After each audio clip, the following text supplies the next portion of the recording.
4வது அதிகாரம் 17வது வசனத்தை வாசிப்போம். The epistle to the Romans chapter 14 verse 17. ರೋಮಪುರದವರಿಗೆ ಬರೆದ ಪತ್ರಿಕೆ 14ನೇ ಅಧ್ಯಾಯ 17ನೇ ವಾಕ್ಯ. ಯಾಕೆಂದರೆ ತಿನ್ನುವುದು ಕುಡಿಯುವುದು ದೇವರ ರಾಜ್ಯವಲ್ಲ, ನೀತಿಯು ಸಮಾಧಾನವೂ ಪವಿತ್ರಾತ್ಮನಿಂದಾಗುವ ಆನಂದವೂ ಆಗಿದೆ. For the kingdom of God is not meat and drink, but righteousness and peace and joy in the Holy Ghost. தேவனுடைய ராஜ்யம் புசிப்பும் குடிப்பும் அல்ல, அது நீதியும் சமாதானமும் பசுத்த ஆவியினால் உண்டாகும் சந்தோஷமா இருக்கிறது. கர்த்தர் இந்த கால வேளையில் இந்த வசனத்தை கொண்டு நம்மோடு இடப்பட்டு பேச முடியாது. நாம் எல்லாரும் கர்த்தரை ஸ்தோத்திரம் பண்ணுவோம். For the Lord to speak to us through this verse, let us all praise the Lord. ಈ ಬೆಳಗಿನ ಸಮಯದಲ್ಲಿ ಈ ವಾಕ್ಯದ ಮೂಲಕವಾಗಿ ಕರ್ತನು ನಮ್ಮೊಂದಿಗೆ ಮಾತನಾಡಬೇಕು, ಅದಕ್ಕಾಗಿ ನಾವೆಲ್ಲರೂ ಸ್ತೋತ್ರ ಮಾಡುವ. சோதராம் சோதராம் சோதராம் சோதராம் சோதராம் சோதராம் சோதராம் சோதராம் சோதராம் சோதராம் சோதராம். கர்த்தருடைய பரிசுத்த நாமத்துக்கு ஸ்தோத்திரம் உண்டாகட்டும். Praise be to the holy name of the Lord. ಕರ್ತನ ಪರಿಶುದ್ಧ ನಾಮಕ್ಕೆ ಸ್ತೋತ್ರವಾಗಲಿ. தேவனுடைய ராஜ்யம் புசிப்பும் குடிப்பும் அல்ல, அது நீதி சமாதானம் பரிசுத்த ஆவியினால் உண்டாகும் சந்தோஷமாக இருக்கிறது. The kingdom of God is not meat and drink, but righteousness and peace and joy in the Holy Ghost. ಯಾಕೆಂದರೆ ತಿನ್ನುವುದು ಕುಡಿಯುವುದು ದೇವರ ರಾಜ್ಯವಲ್ಲ, ನೀತಿಯು ಸಮಾಧಾನವೂ ಪವಿತ್ರಾತ್ಮನಿಂದಾಗುವ ಆನಂದವೂ ಆಗಿದೆ. இந்த உலக ராஜ்யங்களுக்கெல்லாம் ஒரு முடிவு வெகு சீக்கிரத்தில் வரப்போகிறது. There's going to be an end to all the kingdoms of this world. ಈ ಲೋಕದ ರಾಜ್ಯಗಳಿಗೆಲ್ಲ ಬೇಗನೆ ಒಂದು ಅಂತ್ಯವು ಬರಲಿದೆ. தேவனுடைய பிள்ளைகளாகிய நாம் தேவனுடைய ராஜ்யத்துக்குள் பிரவேசிக்க போகிறோம் என்பதுதான் நம்முடைய நம்பிக்கை. Our hope is that very soon we are going to enter into the kingdom of God. ದೇವರ ಮಕ್ಕಳಾದ ನಾವು ಅತಿ ಬೇಗನೆ ಕರ್ತನ ರಾಜ್ಯದಲ್ಲಿ ಪ್ರವೇಶಿಸುತ್ತೇವೆ ಎಂಬ ಒಂದು ನಿರೀಕ್ಷೆ ನಮಗಿದೆ. அருமையானவர்களே, இந்த பூமியில் இருக்கும்போதே நாம் தேவனுடைய ராஜ்யத்தை அனுபவிக்கக்கூடியவர்களாக இருக்க வேண்டும். But at the same time, while we are still on this earth, we should have the experience of enjoying the kingdom of God. ರಮ್ಯವಾದವರೇ, ಈ ಭೂಮಿಯಲ್ಲಿ ಇರುವಾಗಲೇ ನಾವು ದೇವರ ರಾಜ್ಯವನ್ನು ಇಲ್ಲಿ ಒಂದು ಅಭಿರುಚಿಯನ್ನು ಸವಿಯಬೇಕು. தேவனுடைய ராஜ்யத்துக்கு விரோதமாக பிசாசும் ஒரு ராஜ்யத்தை அவன் உருவாக்கி கொண்டிருக்கிறான். Against the kingdom of God, the devil is also establishing his own kingdom. ದೇವರ ರಾಜ್ಯಕ್ಕೆ ವಿರೋಧವಾಗಿ ಒಂದು ರಾಜ್ಯವನ್ನು ಸೈತಾನನು ಸಹ ಸ್ಥಾಪಿಸುತ್ತಿದ್ದಾನೆ. ಅದು ವೇದನೆ ಉಳ್ಳ ஒரு இடமாக இருக்கிறது. It is a very painful place. ಅದು ಬಹು ವೇದನೆ ಉಳ್ಳಂತ ಸ್ಥಳವಾಗಿದೆ. நாம் எல்லாரும் அறிந்திருக்கிறோம், அது நரகம் என்று அறிந்திருக்கிறோம். All of us are aware that that is hell. ನಾವೆಲ್ಲರೂ ತಿಳಿದುಕೊಂಡಿದ್ದೇವೆ ಅದು ನರಕವೆಂಬುದಾಗಿ. இன்றைக்கு உலகத்தில் இருக்கும்போது சில நரக வேதனை அனுபவிக்கிறோம் என்று சொல்லுகிறார்கள். There are many who say that while we are still on this earth, we are experiencing the pain of hell. ಇಂದು ಲೋಕದಲ್ಲಿ ಇರುವಾಗಲೇ ಅನೇಕರು ನಾವು ನರಕ ಯಾತನೆ ಪಡುತ್ತಿದ್ದೇವೆ ಎಂದು ಹೇಳುತ್ತಿದ್ದಾರೆ. ஒரு சிலர் இந்த பூமியில் இருக்கும்போது தேவனுடைய ராஜ்யத்தை அனுபவிக்கக்கூடியவர்களாக இருக்கிறார்கள். At the same time, there are some while still on this earth they are able to experience the kingdom of God. ಇನ್ನು ಕೆಲವರು ದೇವರ ರಾಜ್ಯವನ್ನು ಈ ಭೂಲೋಕದಲ್ಲೇ ಅನುಭವಿಸುವವರಾಗಿದ್ದಾರೆ. பிசாசின் வல்லமைகளுக்கெல்லாம் நாம் விடுவிக்கப்பட்டு தேவனுடைய ஆளுகைக்குள் இருப்போமேயானால் இந்த பூமியில் நாம் தேவனுடைய ராஜ்யத்தை அனுபவிக்கக்கூடியவர்களாக இருக்க முடியும். If we get delivered from all the powers of the devil, and if we come into the reigning of the Lord, we will be able to experience the kingdom of God while on this earth. ಸೈತಾನನ ಎಲ್ಲ ಶಕ್ತಿಗಳಿಂದ ನಾವು ಬಿಡಿಸಲ್ಪಡುವುದಾದರೆ ಈ ಭೂಲೋಕದಲ್ಲಿರುವಾಗಲೇ ದೇವರ ರಾಜ್ಯವನ್ನೆಲ್ಲ ನಾವು ಅನುಭವಿಸಬಹುದು. சாத்தான் பலவிதத்திலும் ஆதிக்கம் செலுத்தி இந்த பூமியிலேயே அவனுடைய ராஜ்யத்துக்குள் ஒரு கூட்டம் ஜனத்தை வைத்துக் கொண்டிருக்கிறான். The devil, through diverse manners, he has brought into control a group of people under his kingdom. ಸೈತಾನನು ಈ ಲೋಕದಲ್ಲಿ ತನ್ನ ಆಡಳಿತವನ್ನು ಅವನು ಸ್ಥಾಪಿಸಿ ಒಂದು ಗುಂಪು ಜನರನ್ನು ತನ್ನ ಹತೋಟಿಯಲ್ಲಿ ಕರೆದುಕೊಂಡು ಬರುತ್ತಿದ್ದಾನೆ. ஆனால் அந்த சாத்தானுடைய அதிகாரத்துக்குள் இருந்து விடுவிக்கப்பட்டு தேவனுடைய அதிகாரத்துக்குள் ஆளுகைக்குள் தேவனுடைய பிள்ளைகள் கடந்து வர வேண்டும். But at the same time, delivered from his authority, the children of God have to come out of it and come in under the authority of God. ಆದರೆ ಸೈತಾನನ ಆಡಳಿತದಿಂದ ಜನರು ಬಿಡಿಸಲ್ಪಟ್ಟು ಅವರು ದೇವರ ನಿಯಂತ್ರಣದಲ್ಲಿಯೂ ಹತೋಟಿಯಲ್ಲಿಯೂ ಬರಬೇಕಾಗಿದೆ. ஆகையினால் தான் இந்த பூமியில் தேவன் இந்த அப்போஸ்தல ஊழியத்தை ஏற்படுத்தி இருக்கிறார். And that's the reason God has established this ministry of the apostles on this earth. ಅದಕ್ಕೋಸ್ಕರವಾಗಿ ಈ ಭೂಮಿಯಲ್ಲಿ ಕರ್ತನು ಈ ಅಪೊಸ್ತಲರ ಒಂದು ಸೇವೆಯನ್ನು ಕರ್ತನು ಸ್ಥಾಪಿಸಿದ್ದಾರೆ. அப்போஸ்தலனாகிய பவுல் தன்னுடைய ஊழியத்தை பற்றி சொல்லும்போது தேவன் இப்படி ஒரு ஊழியத்தை அவனுக்கு கொடுத்ததாக வேதம் சொல்கிறது. While Saint Paul explains about his ministry, he says, God has given me such and such ministry. ಅಪೊಸ್ತಲನಾದ ಪೌಲನು ದೇವರ ಸೇವೆಯನ್ನು ಕುರಿತಾಗಿ ಹೇಳುವಾಗ ಇಂತಹ ಒಂದು ಸೇವೆಯನ್ನು ನನಗೆ ಕೊಟ್ಟಿದ್ದಾರೆ ಎಂಬುದಾಗಿ ಸತ್ಯವೇದದಲ್ಲಿ ಓದುತ್ತೇವೆ. அப்போஸ்தலர் நடபடிகள் 26வது அதிகாரம் 18வது வசனத்தில் நாம் இதை குறித்து வாசிக்கிறோம். We read this in Acts chapter 26 verse 18. ಅಪೊಸ್ತಲ ಕೃತ್ಯಗಳು 26:18ನೇ ವಾಕ್ಯದಲ್ಲಿ ಓದುತ್ತೇವೆ. ಅವರು ಕತ್ತಲೆಯಿಂದ ಬೆಳಕಿಗೂ ಸೈತಾನನ ಅಧಿಕಾರದಿಂದ ದೇವರ ಕಡೆಗೂ ತಿರುಗಿಕೊಂಡು ನನ್ನಲ್ಲಿ ನಂಬಿಕೆ ಇಡುವುದರಿಂದ ಪಾಪ ಪರಿಹಾರವನ್ನು ಪವಿತ್ರರಾದವರಲ್ಲಿ ಹಕ್ಕನ್ನು ಹೊಂದುವಂತೆ ಅವರ ಕಣ್ಣುಗಳನ್ನು ತೆರೆಯಬೇಕೆಂದು ಅವರ ಬಳಿಗೆ ನಾನು ನಿನ್ನನ್ನು ಕಳುಹಿಸುತ್ತೇನೆ ಅಂದನು. To open their eyes and to turn them from darkness to light and from the power of Satan unto God, that they may receive forgiveness of sins and inheritance among them which are sanctified by faith that is in me. அவர்கள் என்னை பற்றும் விசுவாசத்தினாலே பாவ மன்னிப்பையும் பரிசுத்தமாக்கப்பட்டவர்களுக்குரிய சுதந்திரத்தையும் பெற்றுக்கொள்ளும்படியாக அவர்கள் இருளை விட்டு ஒளிநடத்திற்கும் சாத்தானுடைய அதிகாரத்தை விட்டு தேவனிடத்திற்கும் திரும்பும்படிக்கு நீ அவர்களுடைய கண்களை திறக்கும் பொருட்டு இப்பொழுது உன்னை அவர்களிடத்திற்கு அனுப்புகிறேன் என்றார். பரிசுத்தமாக்கப்பட்டவர்களுக்கு தான் இந்த சுதந்திரம் உண்டு. Only to the sanctified is this inheritance, does this inheritance belong to. ಪರಿಶುದ್ಧ ಮಾಡಲ್ಪಟ್ಟವರಿಗೆ ಮಾತ್ರವೇ ಈ ಸ್ವಾಸ್ಥ್ಯವು ಇರುತ್ತದೆ. அதற்கு அவர்கள் இயேசுவை விசுவாசித்து பாவ மன்னிப்பை பெற்றுக்கொள்ள வேண்டும். Towards that they have to believe on the Lord Jesus and receive forgiveness from sins. ಅದಕ್ಕಾಗಿ ಅವರು ಯೇಸುವಿನಲ್ಲಿ ನಂಬಿಕೆ ಇಟ್ಟು ಪಾಪ ಕ್ಷಮಾಪಣೆಯನ್ನು ಹೊಂದಿಕೊಳ್ಳಬೇಕು. இந்த பரிசுத்தமாகுதல் அவர்களுக்குள்ள உருவாக்கப்படும்படியாய் அவர்கள் சாத்தானுடைய அதிகாரத்தை விட்டு தேவனிடத்தில் கடந்து வர வேண்டும். For this sanctification to be wrought in them, they have to come out of the authority of the devil and come under the Lord. ಈ ಪರಿಶುದ್ಧತೆಯು ಅವರಲ್ಲಿ ಉಂಟಾಗುವುದಕ್ಕೋಸ್ಕರವಾಗಿ ಅವರು ಸೈತಾನನ ಅಧಿಕಾರದಿಂದ ಬಿಡಿಸಲ್ಪಟ್ಟು ದೇವರೊಳಗೆ ಅವರು ದಾಟಿ ಬರಬೇಕು. அதற்கு அவருடைய கண்கள் திறக்கப்பட வேண்டும். Towards which their eyes has to be opened. ಅದಕ್ಕೋಸ್ಕರವಾಗಿ ಅವರ ಕಣ್ಣುಗಳು ತೆರೆಯಲ್ಪಡಬೇಕು. கண்கள் திறக்கப்படாவிட்டால் அவர்கள் எதையுமே கண்டுகொள்ள முடியாது. If the eyes have not been opened, they cannot see anything. ಅವರ ಕಣ್ಣುಗಳು ತೆರೆಯಲ್ಪಡದೆ ಇರುವುದಾದರೆ ಯಾವುದನ್ನು ಅವರು ಕಂಡುಕೊಳ್ಳಲು ಸಾಧ್ಯವಿಲ್ಲ. நன்றாய் படித்த மனிதர்களும் கூட இன்றைக்கு பாருங்கள் ஒரு கல்லுக்கு முன்னாக நின்று தெய்வம் என்று வணங்கிக் கொண்டிருக்கிறார்கள். Well educated people also, if you were to see today, they stand before a stone and start considering that as God and worship. ಒಳ್ಳೆ ವಿದ್ಯಾವಂತರನ್ನು ಸಹ ನೋಡಿರಿ, ಇಂದು ಅವರು ಒಂದು ಕಲ್ಲಿನ ವಿಗ್ರಹಗಳ ಮುಂದೆ ನಿಂತು ನಮಸ್ಕರಿಸುತ್ತಾರೆ. அது மனிதனுடைய கைவேலைப்பாடு என்பது அவர்களுக்கு நன்றாய் தெரியும். அந்த கல்லானது பேசாது என்று நன்றாய் தெரியும். இவர்கள் படித்து நன்றாய் அறிவுள்ளவர்கள் தான், ஆனாலும் அதன் முன்னால் நின்று அவர்கள் வழிபடுகிறார்கள். They know it is the work of the hands of man and they know that it will not talk. They do have they are wise and educated, but still they stand before that and worship. ಅದೊಬ್ಬ ಮನುಷ್ಯನ ಕೈ ಕೆಲಸವೆಂಬುದಾಗಿ ಗೊತ್ತು, ಅದರ ಮುಂದೆ ಅದು ಮಾತನಾಡಲು ಸಾಧ್ಯವಿಲ್ಲವೆಂಬುದಾಗಿ ಗೊತ್ತು, ಆದರೂ ಸಹ ಅದರ ಮುಂದೆ ಅವರು ವಿದ್ಯಾವಂತರಾಗಿದ್ದರೂ ಅದರ ಮುಂದೆ ನಿಂತು ನಮಸ್ಕರಿಸುತ್ತಿದ್ದಾರೆ. நன்றாய் படித்திருந்தாலும் நல்ல அறிவுள்ளவர்களாக இருந்தாலும் கண் திறக்கப்படாதபடியினால் அவர்கள் அதை விளங்கிக் கொள்ள முடியாமல் இருக்கிறார். Though they are well educated and knowledgeable, because their eyes have not been opened, they are in ignorance. ಅವರು ಒಳ್ಳೆ ವಿದ್ಯಾವಂತರಾಗಿದ್ದರೂ ಅವರಿಗೆ ಒಳ್ಳೆ ತಿಳುವಳಿಕೆ ಇದ್ದರೂ ಸಹ ಕಣ್ಣು ತೆರೆಯಲ್ಪಡದೆ ಇರುವುದರಿಂದ ಅವರಿಗೆ ಇಂತಹ ಒಂದು ಪರಿಜ್ಞಾನವೇ ಇಲ್ಲ.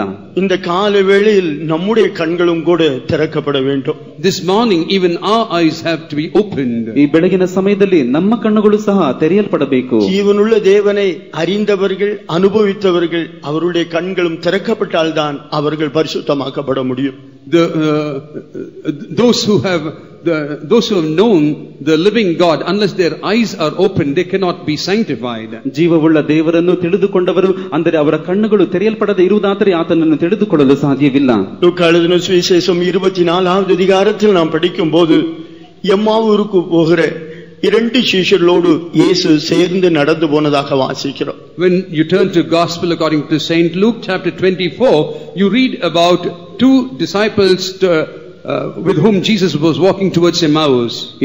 ಲೂಕನು ಬರೆದ ಸುವಾರ್ತೆ 24ನೇ ಅಧ್ಯಾಯದಲ್ಲಿ ಓದುವಾಗ ಇಬ್ಬರು ಶಿಷ್ಯರು ಎಮಾಹು ಎಂಬ ಒಂದು ಹಳ್ಳಿಗೆ ನಡೆದು ಹೋಗುತ್ತಿರುವಾಗ ಅವರ ಕಣ್ಣು ತೆರೆಯಲ್ಪಟ್ಟಿತು ಯೇಸು ಮಾತನಾಡಿದಾಗ ಎಂಬುದಾಗಿ ನಾವು ಓದುತ್ತೇವೆ. அங்கு 14-15 வசனங்களை படிக்கும் போது இயேசு தாமே அவர்களோடு கூட சேர்ந்து நடந்து போனார். ஆனாலும் அந்த சீஷருடைய கண்களுக்கு அது தென்படவில்லை. When you read verse 14 and 15, you see that Jesus walking along with them, but then still their eyes were not opened. 14-15 ವಾಕ್ಯದಲ್ಲಿ ಓದುವಾಗ ಯೇಸು ತಾನೇ ಅವರ ಜೊತೆಯಲ್ಲಿ ನಡೆದು ಹೋಗುತ್ತಿದ್ದರು, ಆದರೆ ಅವರ ಕಣ್ಣುಗಳು ತೆರೆಯಲ್ಪಡದೆ ಇರುವುದರಿಂದ ಅವರು ಆತನು ಎಂಬುದಾಗಿ ತಿಳಿದುಕೊಳ್ಳಲು ಸಾಧ್ಯವಾಗಲಿಲ್ಲ. அருமையான தேவனுடைய பிள்ளை, கர்த்தராகிய இயேசு கிறிஸ்து மரித்து அடக்கம் பண்ணப்பட்டு உயிர் தெழுந்து இன்றைக்கும் அவர் நம்முடைய மத்தியில் ஜீவிக்கிறவராக இருக்கிறார். Beloved children of God, our Lord Jesus Christ died and he was buried and he has been resurrected and is alive in the midst of us even today. ಪ್ರಿಯರಾದ ದೇವಜನರೇ, ನಮ್ಮ ಕರ್ತನಾದ ಯೇಸು ಕ್ರಿಸ್ತನು ಆತನು ಸತ್ತನು, ಹೂಣಿಡಲ್ಪಟ್ಟನು, ನಂತರ ಪುನರುತ್ಥಾನ ಹೊಂದಿದನು, ಇಂದು ಸಹ ನಮ್ಮ ಮಧ್ಯದಲ್ಲಿ ಜೀವಿಸುತ್ತಿದ್ದಾನೆ. ஏன் இந்த கால வேளையில் நம் ஒவ்வொருவரோடு கூட அவர் கூட இருக்கக்கூடியவராக இருக்கிறார். Even this morning he is with each one of us over here. ಏಕೆ ಇಂದಿನ ಬೆಳಗಿನ ಸಮಯದಲ್ಲಿಯೂ ಸಹ ಆತನು ನಮ್ಮ ಪ್ರತಿಯೊಬ್ಬರ ಜೊತೆಯಲ್ಲಿಯೂ ಇದ್ದಾನೆ. அங்கு 16வது வசனத்தில் படிக்கிறோம், ஆனாலும் அவரை அறியாதபடிக்கு அவர்கள் கண்கள் மறைக்கப்பட்டிருந்தது என்று வாசிக்கிறோம். In the 16th verse, Luke chapter 24, you read, but their eyes were holden that they should not know him. 16ನೇ ವಾಕ್ಯದಲ್ಲಿ ನೋಡುತ್ತೇವೆ, ಆದರೆ ಅವರು ಆತನ ಗುರುತನ್ನು ಹಿಡಿಯಲಿಲ್ಲ, ಅವರ ಕಣ್ಣು ಕಟ್ಟಿದ ಹಾಗಾಯಿತು ಎಂದು ಓದುತ್ತೇವೆ. இயேசுதாமே அவர்களோடு கூட கடந்து போனார், ஆனால் அவருடைய கண்களுக்கு அது மறைக்கப்பட்டிருந்தது. Jesus was walking with them, but it was hidden to their eyes. ಯೇಸು ತಾನೇ ಅವರ ಜೊತೆಯಲ್ಲಿ ನಡೆದು ಹೋದನು, ಆದರೆ ಅವರ ಕಣ್ಣು ಕಟ್ಟಿದ ಹಾಗಿತ್ತು. இயேசு அவர்களோடு பேசினார், பேசும்போது இருதயம் கொழுந்து விட்டு எரிந்தது. இருதயம் கொழுந்து விட்டு எரிந்தாலும் அவர் இயேசு என்று அவர்களால் அறிய முடியாமல் இருந்தது. Jesus was talking to them and their hearts were burning. Even when they experienced such a thing, they did not know that it was Jesus. ಯೇಸು ಅವರೊಂದಿಗೆ ಹೋಗುತ್ತಿರುವಾಗ ಅವರ ಆ ಶಬ್ದವನ್ನು ಕೇಳಿದಾಗ ಅವರ ಹೃದಯವು ಕುದಿಯುತ್ತಾ ಕಾಣಲ್ಪಟ್ಟಿತು, ಆದರೆ ಆ ರೀತಿ ಇದ್ದರೂ ಸಹ ಅವರು ತಿಳಿದುಕೊಳ್ಳಲು ಸಾಧ್ಯವಾಗಲಿಲ್ಲ. அருமையானவர்களே, நம்முடைய கண்கள் திறக்கப்படாவிட்டால் கேட்கிற சத்தங்கள் இருதயத்தில் ஒரு அனலை உண்டாக்குவது போல் இருந்தாலும் ஒரு பரிசுத்தமாகுதல் நமக்குள் உண்டாகாது.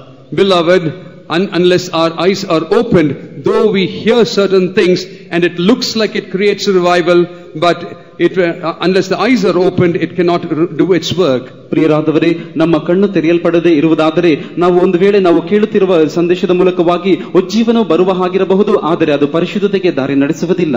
நாம் சுதந்திரத்தை பெற்றுக்கொள்ளும்படியாய் பரிசுத்தமாக்கப்பட வேண்டும் என்று கர்த்தர் விரும்புகிறார். In order for us to receive the inheritance, the Lord desires that we should be sanctified. ನಾವು ನಮ್ಮ ಸ್ವಾಸ್ಥ್ಯವನ್ನು ಹೊಂದಿಕೊಳ್ಳುವುದಕ್ಕಾಗಿ ನಾವು ಪರಿಶುದ್ಧರಾಗಬೇಕು ಎಂಬುದಾಗಿ ಕರ್ತನು ಹೇಳುತ್ತಿದ್ದಾರೆ. ஆகையினால் தேவன் பேசுகிற வார்த்தைகள் நமக்குள்ளே பரிசுத்தத்தை உருவாக்கும்படியாக நம்முடைய கண்கள் திறக்கப்பட வேண்டியது அவசியமாக இருக்கிறது. Therefore the words of the Lord, in order to create sanctification in us, our eyes needs to be opened. ಆದ್ದರಿಂದ ನಮ್ಮಲ್ಲಿ ಪರಿಶುದ್ಧತೆ ಉಂಟಾಗುವುದಕ್ಕೋಸ್ಕರವಾಗಿ ನಮ್ಮ ಕಣ್ಣುಗಳು ತೆರೆಯಲ್ಪಡಬೇಕೆಂಬುದಾಗಿ ಕರ್ತನ ವಾಕ್ಯವು ಹೇಳುತ್ತಿದೆ. கண்கள் யார் கண்கள் திறக்கப்பட்டிருக்கிறதோ அவர்களை சாத்தான் ஒருபோதும் ஆளுகை செய்யவே முடியாது. Whosoever eyes are opened, the devil will never have authority over them. ಯಾರ ಕಣ್ಣುಗಳು ತೆರೆಯಲ್ಪಟ್ಟಿವೆಯೋ ಅವರನ್ನು ಸೈತಾನನು ಎಂದಿಗೂ ಆಳ್ವಿಕೆ ಮಾಡಲು ಸಾಧ್ಯವೇ ಇಲ್ಲ. கண்கள் மறைக்கப்பட்டிருந்தால் சாத்தான் அதைரியத்தை கொண்டு வருவான், அவிசுவாசத்தை கொண்டு வருவான், அவன் நம்மை பல விதத்தில் அடிமைப்படுத்தக்கூடியவனாக இருப்பான். If your eyes are blinded, the devil brings discouragement and fear, and in diverse ways he can subdue us. ನಮ್ಮ ಕಣ್ಣುಗಳು ಮುಚ್ಚಲ್ಪಟ್ಟಿರುವುದಾದರೆ ಸೈತಾನನು ನಮ್ಮಲ್ಲಿ ಅಪನಂಬಿಕೆಯನ್ನು, ಅಧೈರ್ಯವನ್ನು ನಮ್ಮಲ್ಲಿ ತಂದು ನಮ್ಮನ್ನು ಅಪನಂಬಿಕೆ ಪಡಿಸುತ್ತಾನೆ. அருமையானவர்களே, மோசே முதலிய தீர்க்கதரிசிகள் எல்லா வேத வாக்கியங்களிலும் சொல்லப்பட்ட காரியங்களை விளங்கிக் கொள்ள முடியாதபடிக்கு அவருடைய கண்கள் மறைக்கப்பட்டிருந்தது. The eyes of the Israelites has been blinded, that they were unable to understand all the truths that were said right from the time of Moses the prophet. ಮೋಶೆಯ ಸಮಯದಿಂದಲೂ ಅನೇಕ ಸತ್ಯಾರ್ಥಗಳನ್ನು ಅವರು ತಿಳಿದುಕೊಳ್ಳದ ಹಾಗೆ ಅವರ ಕಣ್ಣುಗಳು ಮುಚ್ಚಲ್ಪಟ್ಟಿದ್ದವು. கண்கள் திறக்கப்பட்டு நம்முடைய மனது திறக்கப்பட்டால் வேத வசனங்கள் அப்படியே ஏற்றுக்கொள்ளக்கூடியவர்களாக இருப்போம். If our eyes of understanding are opened, we'll be able to receive the word of God as it is. ನಮ್ಮ ಕಣ್ಣುಗಳು ತೆರೆಯಲ್ಪಟ್ಟಿರುವುದಾದರೆ, ನಮ್ಮ ಮನಸ್ಸು ತೆರೆಯಲ್ಪಟ್ಟಿರುವುದಾದರೆ, ಸತ್ಯವೇದ ವಾಕ್ಯವು ಸತ್ಯವು ಏನು ಹೇಳುತ್ತದೋ ಅದನ್ನು ಹಾಗೆ ನಾವು ಅಂಗೀಕರಿಸಿಕೊಳ್ಳಲು ಸಾಧ್ಯ. லூக்கா எழுதின சுவிசேஷம் 24வது அதிகாரம் 45வது வசனத்தை படிக்கும்போது, When you turn to Luke chapter 24 verse 45, ಲೂಕನು ಬರೆದ ಸುವಾರ್ತೆ 24ನೇ ಅಧ್ಯಾಯ 45ನೇ ವಾಕ್ಯವನ್ನು ಓದುವಾಗ, வேத வாக்கியங்களை அறிந்து கொள்ளும்படியாய் அவருடைய மனதை அவர் திறந்தார் என்று வாசிக்கிறோம். we read that he opened their understanding that they might understand the scriptures. ಆಮೇಲೆ ಅವರು ಶಾಸ್ತ್ರ ವಚನಗಳನ್ನು ತಿಳಿದುಕೊಳ್ಳುವಂತೆ ಆತನು ಅವರ ಬುದ್ಧಿಯನ್ನು ತೆರೆದು ಎಂಬುದಾಗಿ ಓದುತ್ತೇವೆ. அருமையானவர்களே, மனக்கண்கள் திறக்கப்பட்ட போது வேத வசனத்தை சரியாய் அவர்கள் விளங்கிக் கொண்டார். Beloved, when the eyes of understanding were opened, they were able to understand the scriptures appropriately. ಪ್ರಿಯರಾದವರೇ, ಅವರ ಮನೋನೇತ್ರಗಳು ತೆರೆಯಲ್ಪಟ್ಟಾಗ ಅವರು ಶಾಸ್ತ್ರೋಕ್ತಿಗಳನ್ನು ಚೆನ್ನಾಗಿ ತಿಳಿದುಕೊಂಡರು. ஆகினால் தான் இந்த பூமியில் இயேசு இருக்கும்போது பிசாசை துரத்தின போது சொன்னார், தேவனுடைய ராஜ்யம் உங்களிடத்தில் வந்திருக்கிறது என்று சொன்னார். And that's the reason when Jesus was casting out the demons, he said, the kingdom of God has come to you. ಅದರ ನಿಮಿತ್ತವಾಗಿ ಯೇಸು ಕ್ರಿಸ್ತನು ದೆವ್ವಗಳನ್ನು ಹೊರಡಿಸುತ್ತಿರುವಾಗ ದೇವರ ರಾಜ್ಯವು ನಿಮ್ಮ ಸಮೀಪಕ್ಕೆ ಬಂದಿದೆ ಎಂದು ಹೇಳಿದರು. லூக்கா 11:20 வாசிக்கும் போது, நான் என் விரல்களினால் பிசாசுகளை துரத்தினபடினால் தேவனுடைய ராஜ்யம் இதோ உங்களிடத்தில் வந்திருக்கிறது என்று சொன்னார். The Lord says, because I have cast out the demons by with the finger of the Lord, the kingdom of God is come unto you, the Lord was saying. ಲೂಕನ ಬರೆದ ಸುವಾರ್ತೆ 11ನೇ ಅಧ್ಯಾಯದಲ್ಲಿ ಓದುವಾಗ, ನಾನು ದೆವ್ವಗಳನ್ನು ಹೊರಡಿಸುವುದರ ನಿಮಿತ್ತವಾಗಿ ದೇವರ ರಾಜ್ಯವು ನಿಮ್ಮ ಸಮೀಪಕ್ಕೆ ಬಂದಿದೆ ಎಂದು ಹೇಳಿದರು. பிசாசானவன் துரத்தப்பட்டபடியினால் அங்கு தேவனுடைய ராஜ்யம் வந்திருக்கிறது என்று இயேசு சொன்னார். Jesus was saying, because the devil was being cast out, that the kingdom of God was come unto them. ಸೈತಾನನು ಅಥವಾ ದೆವ್ವಗಳು ಅಲ್ಲಿಂದ ಹೊರಡಿಸಲ್ಪಟ್ಟದರಿಂದ ದೇವರ ರಾಜ್ಯವು ನಿಮ್ಮನ್ನು ಸಮೀಪಿಸಿದೆ ಎಂದು ಯೇಸು ಹೇಳಿದರು. ஒரு பகுதியில் இயேசு தன்னையே தேவனுடைய ராஜ்யம் என்று அவர்களுக்கு அறிமுகப்படுத்தக்கூடியதாக இருந்தாலும், பிசாசு துரத்தப்பட்டபடியினால் தேவனுடைய ராஜ்யம் உங்களிடத்தில் வந்திருக்கிறது என்று சொன்னார். In one way, though Jesus was introducing himself as the kingdom of God, but he said that after the demons were cast out, that the kingdom of God has come unto you.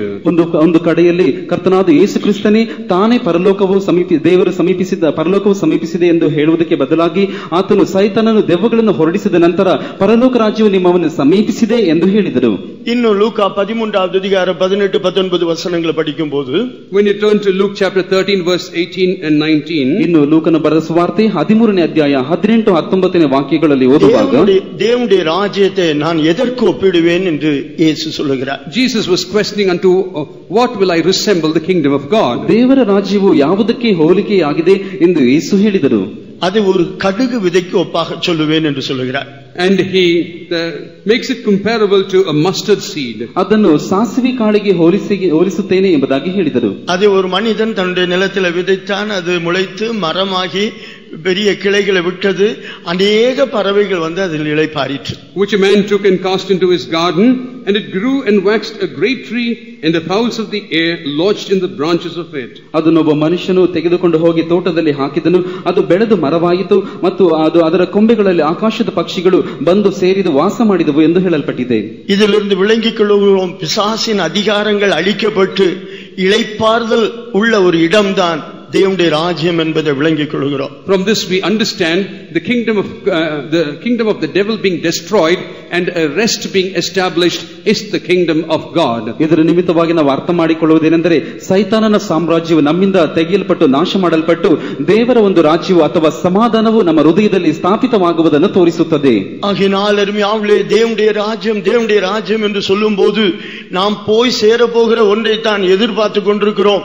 இந்த பூமியில் நாம் தேவனுடைய ராஜ்யத்தை அனுபவிக்க வேண்டும். Therefore, beloved, while we keep claiming about the kingdom of God, we think it is something that we are going to reach unto, but at the same time we need to understand that we can experience and enjoy the kingdom of God in this world. ಪ್ರಿಯರಾದವರೇ, ದೇವರ ರಾಜ್ಯ ಅಂದರೆ ನಾವು ಪರಲೋಕಕ್ಕೆ ಹೋಗಿ ಹೊಂದಿಕೊಳ್ಳುವಂತದ್ದು ಎಂಬುದಾಗಿ ನಾವು ತಿಳಿದುಕೊಂಡಿದ್ದೇವೆ. ಹಾಗಲ್ಲ, ಆದರೆ ನಾವು ಈ ಲೋಕದಲ್ಲಿರುವಾಗಲೇ ನಾವು ಅದು ಅನುಭವಿಸುವಂತದ್ದಾಗಿದೆ. லூக்கா எழுதின சுவிசேஷம் 17வது அதிகாரம் 20-21வது வசனத்தை படிக்கும்போது, when you turn to Luke chapter 17 verse 20 and 21, ಲೂಕನು ಬರೆದ ಸುವಾರ್ತೆ 17ನೇ ಅಧ್ಯಾಯ 20-21ನೇ ವಾಕ್ಯವನ್ನು ನಾವು ಓದುವಾಗ, தேவனுடைய ராஜ்யம் எப்பொழுது வரும், எங்கே வரும் என்று சொல்லும்போது சிலர் இங்கே அங்கே என்றெல்லாம் சொல்லுவார்கள்.